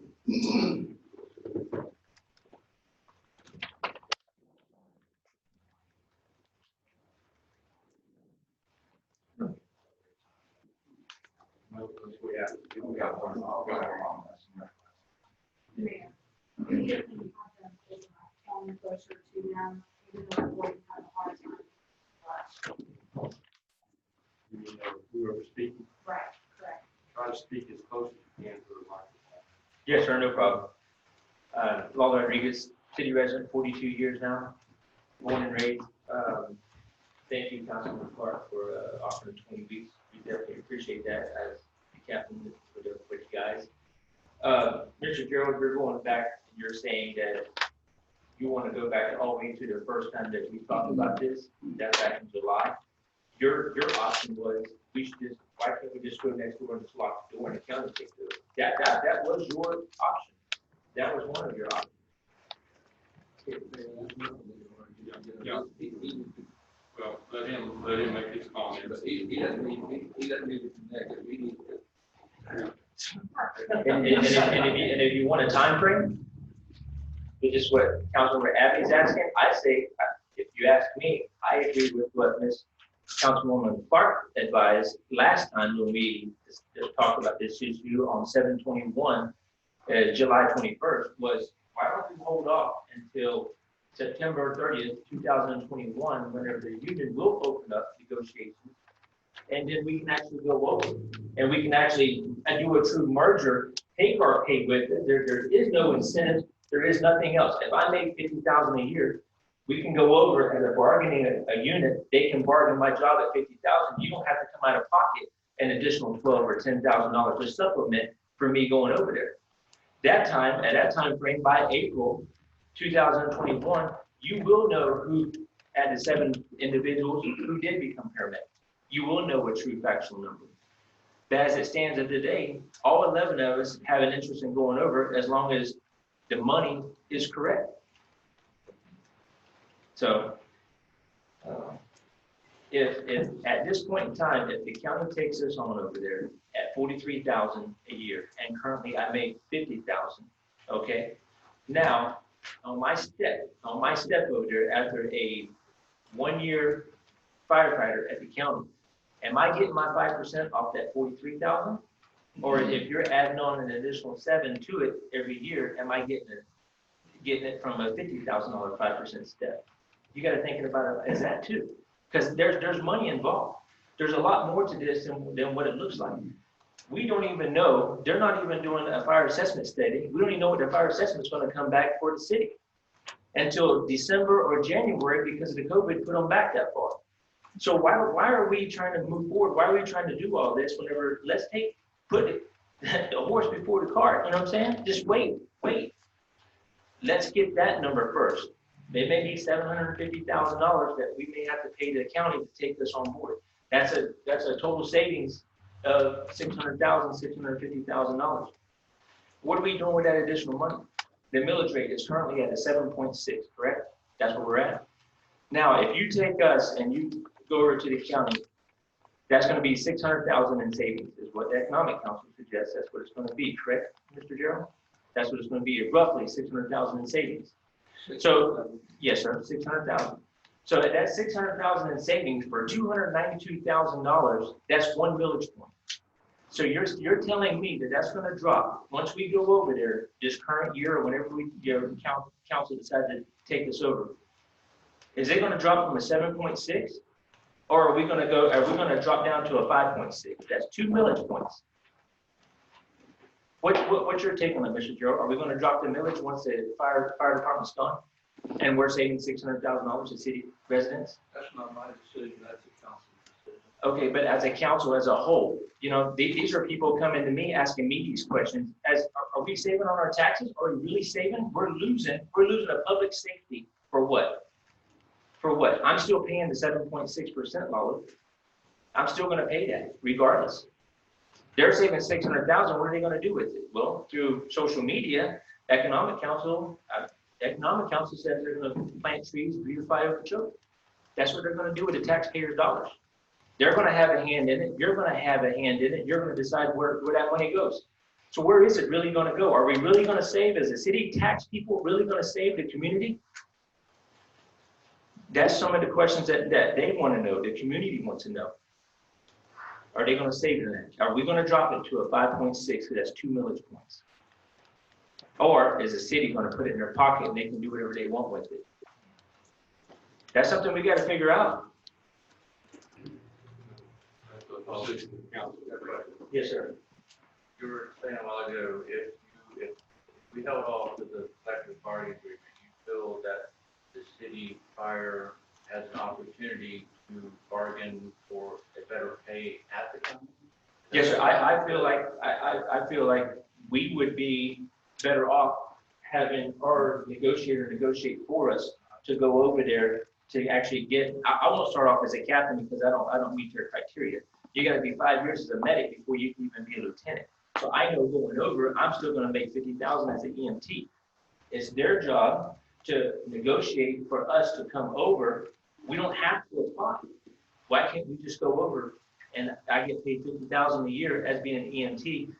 Hopefully in April, I'll be a paramedic. And then when they open up that collective bargaining agreement, fire department, county fire rescue is going to jump on board because they're the ones that get it opened up.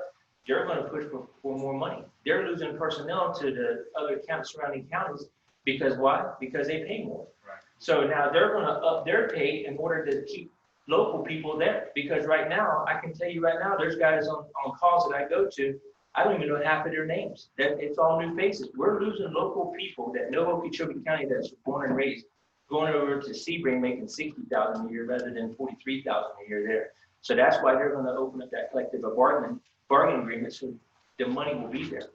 We can keep our local people. But that's only going to happen in October 2021. Are you speaking on behalf of anyone else or yourself? I'm speaking on behalf of my guys. all of Yes, my guys, I want to make sure that we do what's best for my department, our department, chief's department. Okay. So if the city held off and waited until A, that found out who passed the class, and B, the collective bargaining agreement, that feel that you may get more of a pay as a whole than doing this now with a 20-week additional pay. Yes. That's only gonna take you 2 years. Yes, and that's it. And then on that, it would benefit us as a firefighters, and it would also benefit the city, because then they wouldn't have to come out of pocket for any expenditures, anything. I have a comment. Yeah. Josh, do you mind if I ask this question?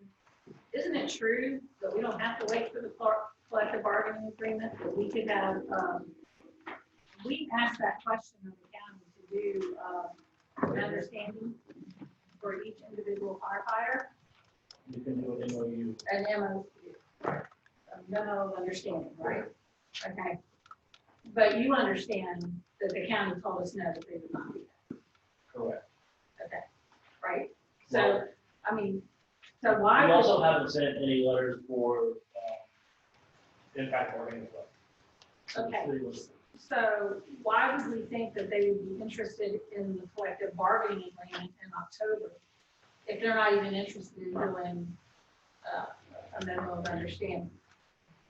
They don't have Are you following me? They don't have any choice in October, they've got to negotiate.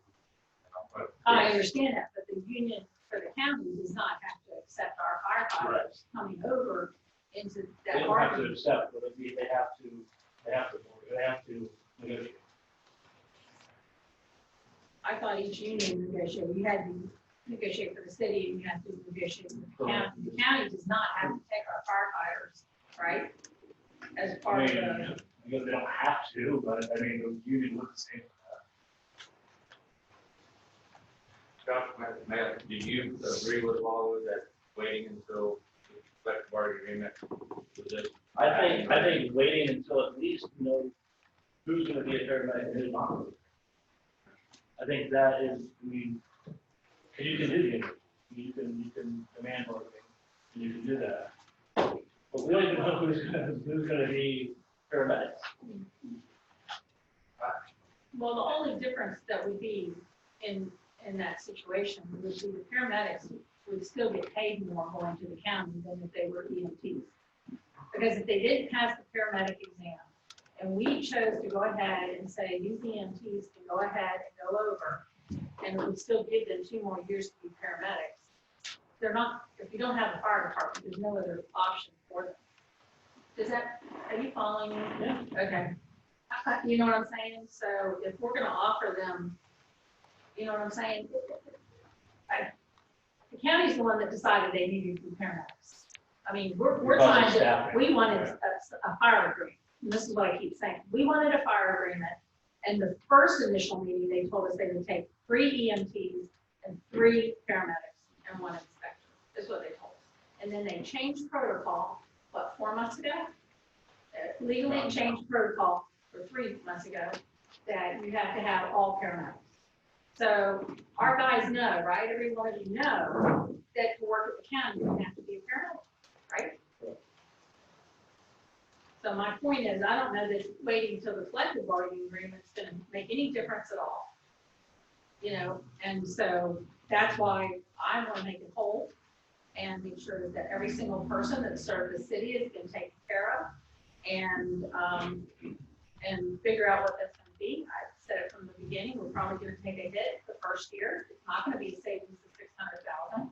And another comment back to you is that right now we're not going to drop millage because we can't balance our budget. We're taking money out of savings. So if you're going to take money out of savings, we have to find someplace else to make up the difference of the $600,000-700,000 we're going to be short. So there isn't going to be savings right away. We're hoping that if we bring businesses here and, you know, we have a better tax base, we might be able to do that. But right now, there is not going to be a reduction in millage. We can't take money out of savings to balance that budget. So anyway, just a comment, we'll all go into Josh. The problem is we can't. Because we can only give them up to 20 weeks. We can't. Well, that's true. we not understand what Lalo is saying, that if we say we wait a year, we've already budgeted, it may be less expensive for the city if they do a collective bargaining agreement, and they all get paid more for a longer term. That's what I am hearing. Yeah. Yeah. Move forward. Y'all keep talking about me, I'm gonna speak up. Keep talking about the city taxpayer. Well, that's me. And with all due respect, I appreciate what the firefighters do, have done. And I know this is very personal for them, but I have to say, this is like the tail wagging the dog.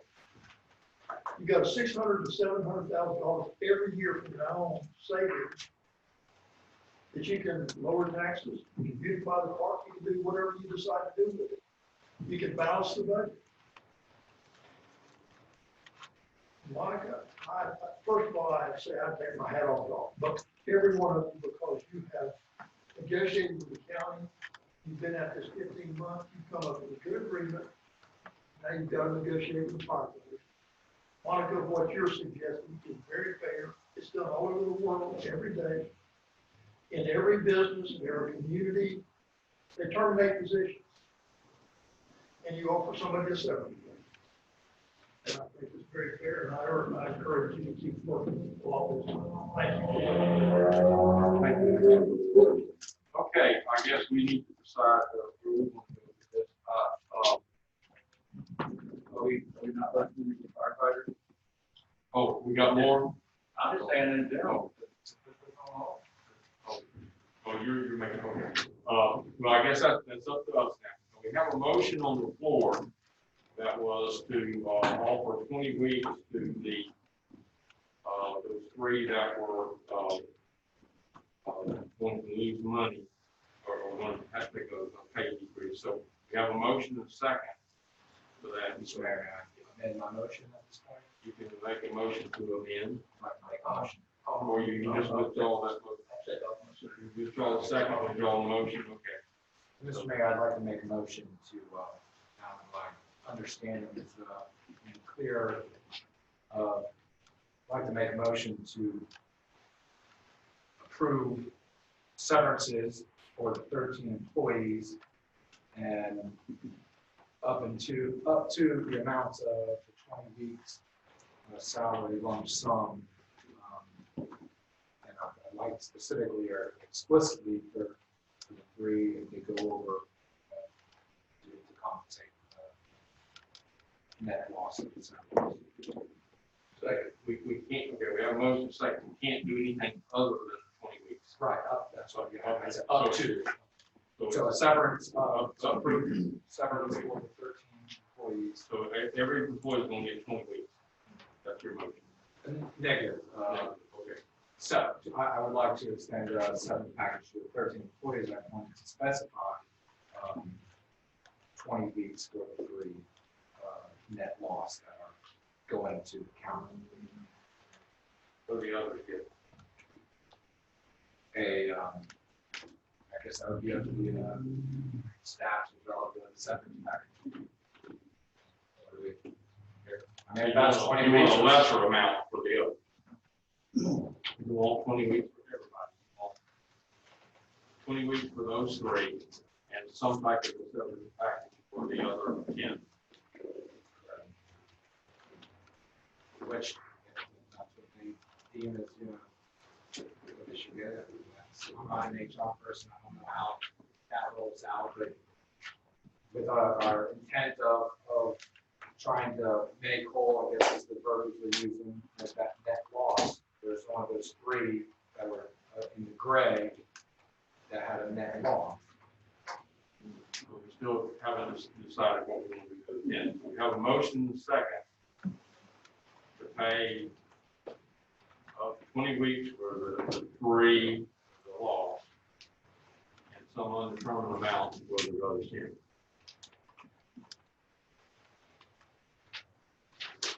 We'll do them all. 20 weeks for 20 weeks for I'd like to approve a motion, I make a motion to approve 20-week severance. We have a motion and a second, 20 weeks for all 13 employees. Okay. Discussion on the motion? Yeah. Yeah. I think can we give some direction to staff to come up with a severance package based on the number of years of service? I feel like the tenure is they're tenured employees. I think tenure and above people should be granted a higher percentage, or maybe it's 5 weeks of employment or whatever. Like just give direction rather than saying 20 weeks across the board. Because 20 weeks for someone who's been here 1 year it doesn't seem that would be right. So I think it should be based on their years of service. I'm fine with that. I'm still, I don't know if everyone is hearing what Mr. Josh and Mr. Rodriguez is saying, that we potentially could save money by waiting. I don't understand the rush on this, when we wait for the next emergency. But I'm for the 20 week or to come up with a sliding scale or whatever, but I'm still, I've learned something new tonight that is, that might. So if we want to postpone this, we wouldn't want to make this decision tonight. We need to wait to see what that figure is. I disagree. I think these firefighters need to know for the continuation of their lives, whether they're going to get compensated if they leave us, and that they understand. So that's not It's time to postpone. Exactly. If we go to this, through this. Right, they're going to be able to the severance package if we vote to move. If we do, I'm good with that, but I think we also need to look at kind of Okay, so, so we have a couple of, we have a motion that 20 weeks across the board. So shall I withdraw my motion and allow you to Whatever make you a want, motion? you make a motion. I'll withdraw myself. Okay, we got a withdrawal. So do we, what do we want to do? Councilwoman Clark, would you, I'd like to make a motion that we direct staff to come up with a severance package for the 13 employees and Based on years of service. based on years of service, with the maximum being 20 weeks for those employees that are losing money as the transition happens to the county. Okay? We have a motion, second, to offer, have to direct staff will come up with a severance package based on years of service. Maximum will be 20 weeks, 3 that are listed, or however many that are going over that would take a. Yes. Yeah. if we continue this. If we- Yep. All in. Yes. Yes, sir. We'll take comments. Just a comment, I think it's a great idea, but years of service is somewhat built into the pay salary. Right. So Yes. 20 weeks on there. It's somewhat hard to do. Okay. That's that enough? Okay. All right, we'll take a vote on the motion to, have staff come up with a, severance. Yes, can you use that term, Mr. Attorney? Yes, sir, just one more issue. So there was, you just vote on it separately. We also talked about retaining at least one position for an individual to oversee the transition. That could be done. All right, so we have, that would depend on who we do this. Okay, so we have a motion and a second. No further discussion. All those in favor of the motion, signify by saying aye. Aye. Opposed, motion carried. I'm sorry, the clerk wants to ask you a question. No, sorry. All right, so we decided we've kind of, so we don't know the answer, but we know we're working towards it, some kind of severance. Do we want to, do we want to have further discussion on other items? Do we want to approve this interlocal as it's presented? Do we want to on his phone. So, I can't approve it without knowing what the packages are, and I'd also like to have more discussion on, what the potentials are to hold off until the collective bargaining agreement. It may stay city money, do we, and it may give more to them. do we want to, make a decision on the, three employees or three employees that, would be in that holding category? Do you need a decision on that, to move forward? Well, actually, it'd be more than 3. If you allow the gold or the pink to go in as EMTs, it potentially could be Right. 5. 55. Mr. Mayor, if I may, now that the council kind of has set out what the potential is, at least, you know, the idea of what we can do separate or separation payment wise, would it be acceptable to then give, because I know the council's kind of getting us back and forth because our environment didn't know if they were going to go or not. So now we can talk to the employees and actually find out if they need an actual hard number, if that makes sense. I don't know if that has any bearing, but it would at least be able to have a discussion. Well, they would want to know what the packages are, which we already approved before we get off. And I think those 3 would want to know if they're going or not. Yes, sir. So, Mr. Mayor, if I may, so for For those those three, 5, could be 5. it could be 5. But for those positions, that would be a separate exhibit. That is not really, that'd be a separate exhibit for the fire service agreement. Probably add a strong paragraph that these positions would be created, unfunded. But don't the employees need to know that? Oh, yeah, I'm just letting you know that that would be a small change for the enrollment. Don't the employees, this part, I think Councilmember Gerald's already given his opinion on that those positions have an opportunity and so not to, so therefore, you know, I don't think he's in favor of that. So what are the rest of us think? I thought the motion you just made was to cover all, everybody. It is for separate, for us to have separate, but not, you know, we're talking about, at least 3 and maybe 5 that we were talking about to go to the county for 2 years. And then the county would hire them when they became an EMT. But we would fund their salary until they became an EMT. Am I explaining that correctly? Paramedic. Paramedic, thank you very much. I'm sorry, until they became, thank you. Until they became, so, you know, you said they had the opportunity to go to paramedic school, so therefore. I agree, but I thought your motion just now was to a severance package for all 13. Everybody. So that would have been the end of it. I don't know why we could vote for 3 if they're gonna go, if we're giving the severance package. I thought that was your motion. Well, I didn't discuss the EMTs, but I made a motion. this is for everybody, but we need to decide, do we want to cover salary for those that go over as EMTs? I guess that's the best way to decide. Do we want to cover that for a 2-year period? You said no. Yeah, you said no. I'm still for that I'm considering them as the attrition, people that go over to the attrition.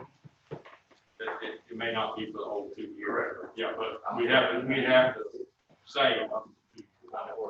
Okay, I got 1 for it. If they understand that they have to get a paramedic certification within 2 years, or they pay the county back the 18 or whatever it is going to be, Yeah, that's $15,000, right? Yeah. Not for all 5, for the, Only for 3 goals. no. 3 goals, yes, that's correct. The 3 goals. Number 2, number 4, number 8. 2, number 4, and 8, number goals, in the goals. The Right. 3 goals. Right. Councilman Keith. Tough decision. It is a tough decision. And I appreciate y'all's appreciation of these. Because I agree with Councilman Gerald, like, they're gonna have to pay the county back $18,000 If they don't pass. if they don't pass. Right. And then they can't be, then their time of service at the county is over because they're not paramedics. Right. So then who pays the city taxpayer back for our loss of investment in that? We don't recoup that money that we invested in the,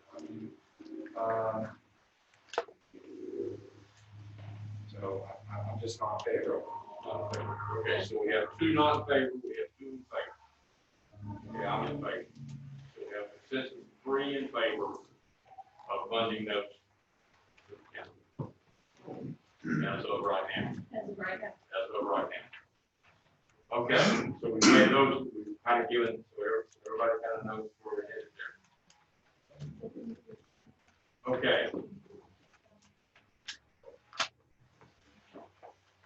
Oh, I do want to make a comment. I would like to make a motion that we offer a full-time position for the transition to one of the, probably one of the retired, it doesn't matter. I want, pardon me? I'd like to make a motion that we consider offering a full-time position to one of the firefighters to do the transition for the 1 year after the agreement. Okay. Second. Have a motion and a second. That will be to hire one of these employees. Position. Transition officer, the transition employee. Who makes that solution? Who makes that solution? Let's see, who, I guess the city manager. Mark, yeah, we would hire. I would think that we would offer it to one of the 2 people.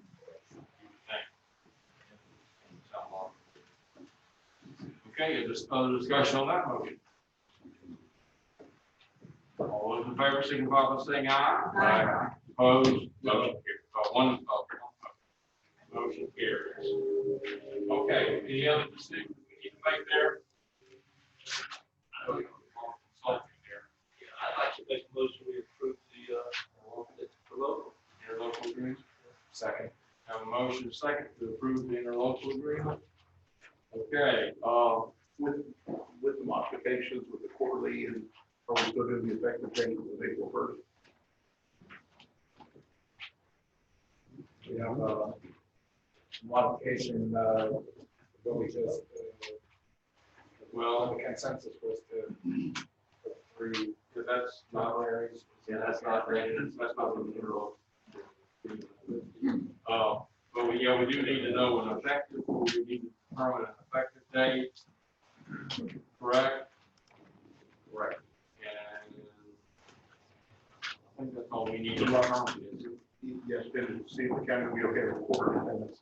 Oh, okay. Is it agreeable for quarterly payments? I think we would all agree quarterly payments if we can get that. Would sound logical for they're not expending their funds all at one time. Be over. The last issue is the 2-year limit on the fire station. 2-year limit on the fire station. That's not in the agreement. Everybody agree with that? So what do we want the effective date? I think we need to leave it, and if there's an issue down the road, we can always address it. Effective date of what? April of 2021. Okay. So we have a motion. Do we have a second on this one? Yeah, we have a motion by Councilmember Gerald, second by Councilmember Keith. We'll go to discussion on the motion to approve the interlocal. Yes. I think it was the attorney's recommendation that he finalized this interlocal agreement. And I would hope that we could make a motion for him to bring it back for vote at the next meeting, the first meeting at next month. Rather than approve it tonight. Yes. I agree, I don't think we have everything. I'm not gonna vote, I cannot support it without knowing all of the differences and all. What does he need to update? What needs to be checked? We went through, you just went through all the things he needs to talk to the Charter County attorney about. I mean, what in the agreement needs to be questioned? So the real issue is in section 5. So you're gonna have a list of the employees who wish to obtain employment with the county.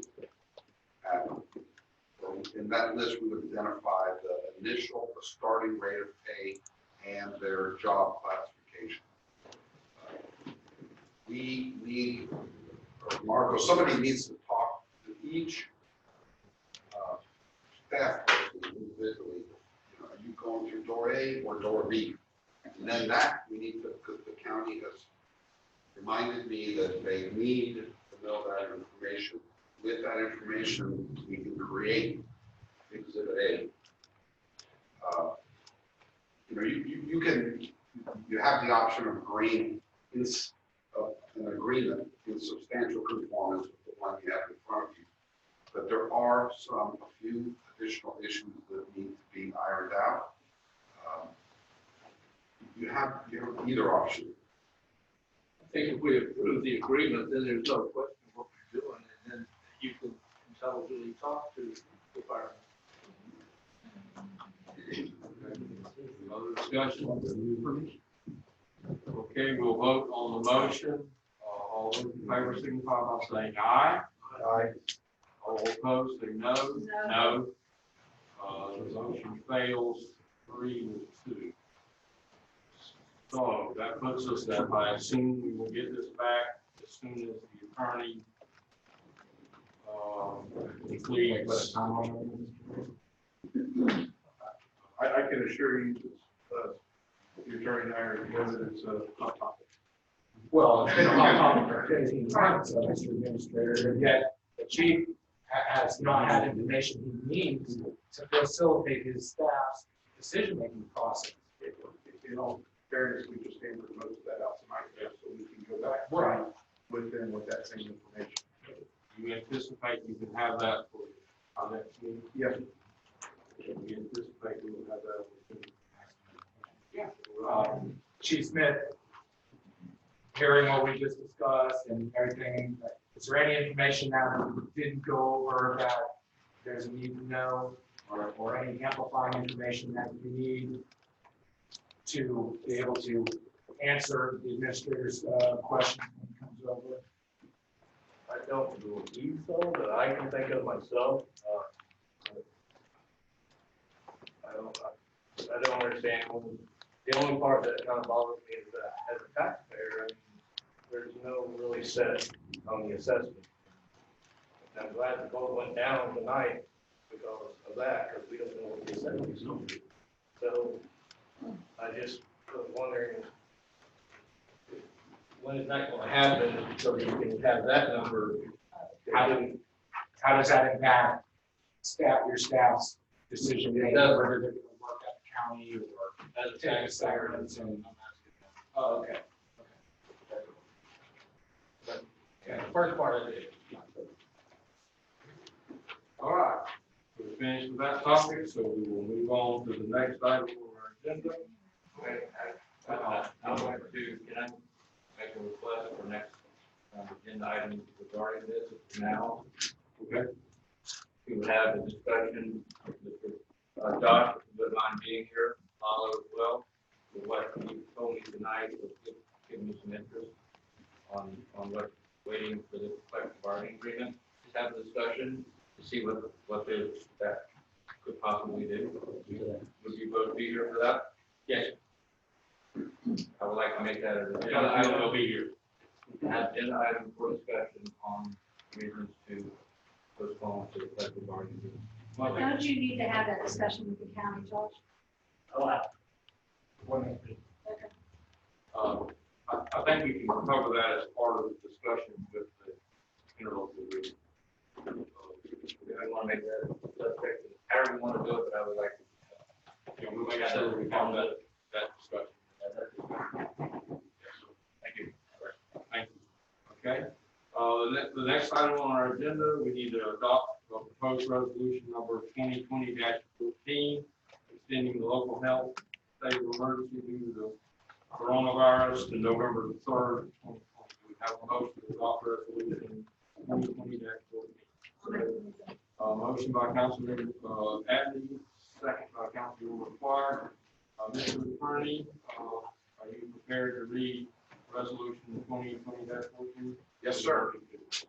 Resolution of the City Council of the City of Okeechobee extending the public health emergency due to coronavirus disease, COVID-19 through October 1st, 2020, providing for an effective date. Okay, that says October 1st, our agenda says November 3rd. And it actually, the reso, I think it should be November 3rd. Yeah, section 3 says remain in effect till November the 3rd. Yeah, correct. So the title needs to read through November 3rd. Is that correct? Yes, sir. The title is correct to read through November the 3rd, 2020. Yes. Yes, sir. Any discussion? Hearing none, all those in favor, signify by saying aye. Aye. Opposed, motion carried.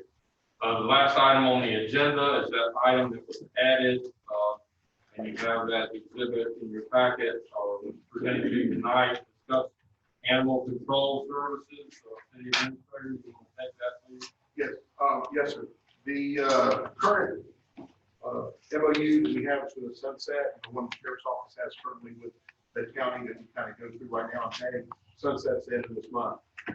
Probably going to meet with the sheriff to see if, one, to continue the services, that's the council. I know we looked at the budget quite a bit. Two, there was a couple items that we had a little bit of concern with. But I want to sit back and talk with the sheriff on that we do continue forward and then bring that back at the council's budget. Cost currently right now about $80,000 a year. We've seen that number kind of go up and down, but it seems like to be consistently on an uptick. But again, we just want to make sure that we get this, if it's something council to get it going and come back.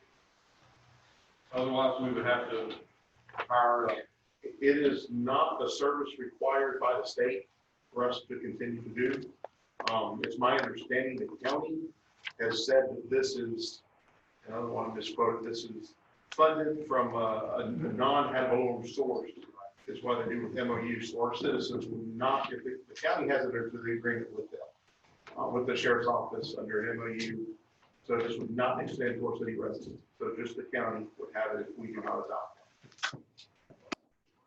Otherwise, we would have to make some other arrangements, negotiate with someone else. Yes. The sheriff's been doing it. Is it the consensus of the council? We want the administrator to negotiate with the sheriff's office on the animal control service. Continue that. Is there what are other options, Mr. Mayor? Do nothing. Do nothing. Have no No, they expired.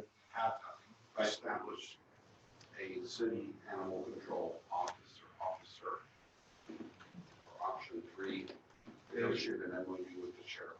Or we could go to an RFP for services provided by a private facility. The statute allows us to enter into contracts with private third parties such as the local humane society to form this type. Do you have any interest from the community in so doing, Mr. Administrator? I did have some discussions last year around this time to move forward. I can revisit those as well at the same time when I speak with the sheriff and the MOU as well. I can do both. Most of those are volunteer organizations, and it's probably would be difficult to provide the service that would be required. I mean, it's possible. What is the service now? About 80,000. About 80,000 a year. Do you have an idea how many animals are picked up in the city for 80,000 homes? I'm just curious. That's the thing. Because we don't have a lot of cows and horses inside the city limits anymore. I'm just curious. I mean, That based on number of employees, and that's actually my concern with the current MOU now. It costs more, in my opinion, to move a cow or a horse than it does for a cat, which is the one concern I have in the current MOU, which is why I want to revisit that with the sheriff. At least a sliding scale, just. Do you get a report on how many they did and did you? Yes, every month we get a report. I know we get it downstairs on how many animals and whatnot come in. We'll try to have that figure for you when we discuss this. If you would have that figure for us, or maybe. And I can forward, say, maybe last month's report or something like that. Yeah. So you have an I idea. think that would be helpful. We can send that email out tomorrow. So is it consensus then to negotiate with, we'll check into some other services. Agreeable? Okay, that's what we'll do. That, That takes care of the items on the agenda. We'll move to the Gary River Council member comments. Councilmember Adams. I have none. Councilmember Heath. Quick update on the RFP, RFQ for design services, the park. Oh, no, man, I apologize. Give me 1 second, because I know that staff just sent an email to me today. I think it's going to be, it's either separate advertisement or will be advertised. Give me 1 second. Advertised this Wednesday's newspaper. It'll be placed on the city's website as we speak. So that will be Wednesday, October 14th at 4:30 p.m. To follow up on him stealing my first item, I would like to find out if we're gonna move forward with, soliciting members for award, for the Flagler Park. Under the I did have a discussion with the clerk, and under the purview that we have now with the planning and zoning board, that's something that they've covered before, and actually under their, what they're tasked to do. I would think though, however, since it's such a community involved project, that we add a couple workshops in addition to some discussion by the planning board. Again, kind of follow a DOT platform the way they would go out, roll out with a project, and then have additional public input at the workshops as well as the planning and zoning board. And then he can even come back for council approval on top of that as well. I would like to suggest we go with either, reopening the design review board or just naming it park development or whatever, but it not be tasked to the planning board, because we have a lot of stuff that we're already tasking them that they need to be working on. That this will just get kicked down the road, and then we need a separate entity, not one existing one. The other response that's come up before is, it's kind of difficult sometimes to get people to volunteer. This is why kind of figured out where's that service already going. Again, we're going to get an RFQ here pretty quick. We'll get that back to council, approve that vendor, and then pass that vendor with a work order to develop this plan. I think we get a lot of interest. I agree. We want that on the next agenda, on the next meeting as an agenda item. Yes, I will. Thank you very much. Great. So, we would like that on the next agenda. Yes, sir. And I just also want to add one thank you for the prayers for my brother, pancreatic cancer surgery, and he's doing very well, David. All the cancer was contained in the pancreas, and he's really cancer free. So he went through a pretty tough surgery, 2 weeks in the hospital at Mayo, and he's recovering. So that's good news. Okay, that's the final item on the agenda.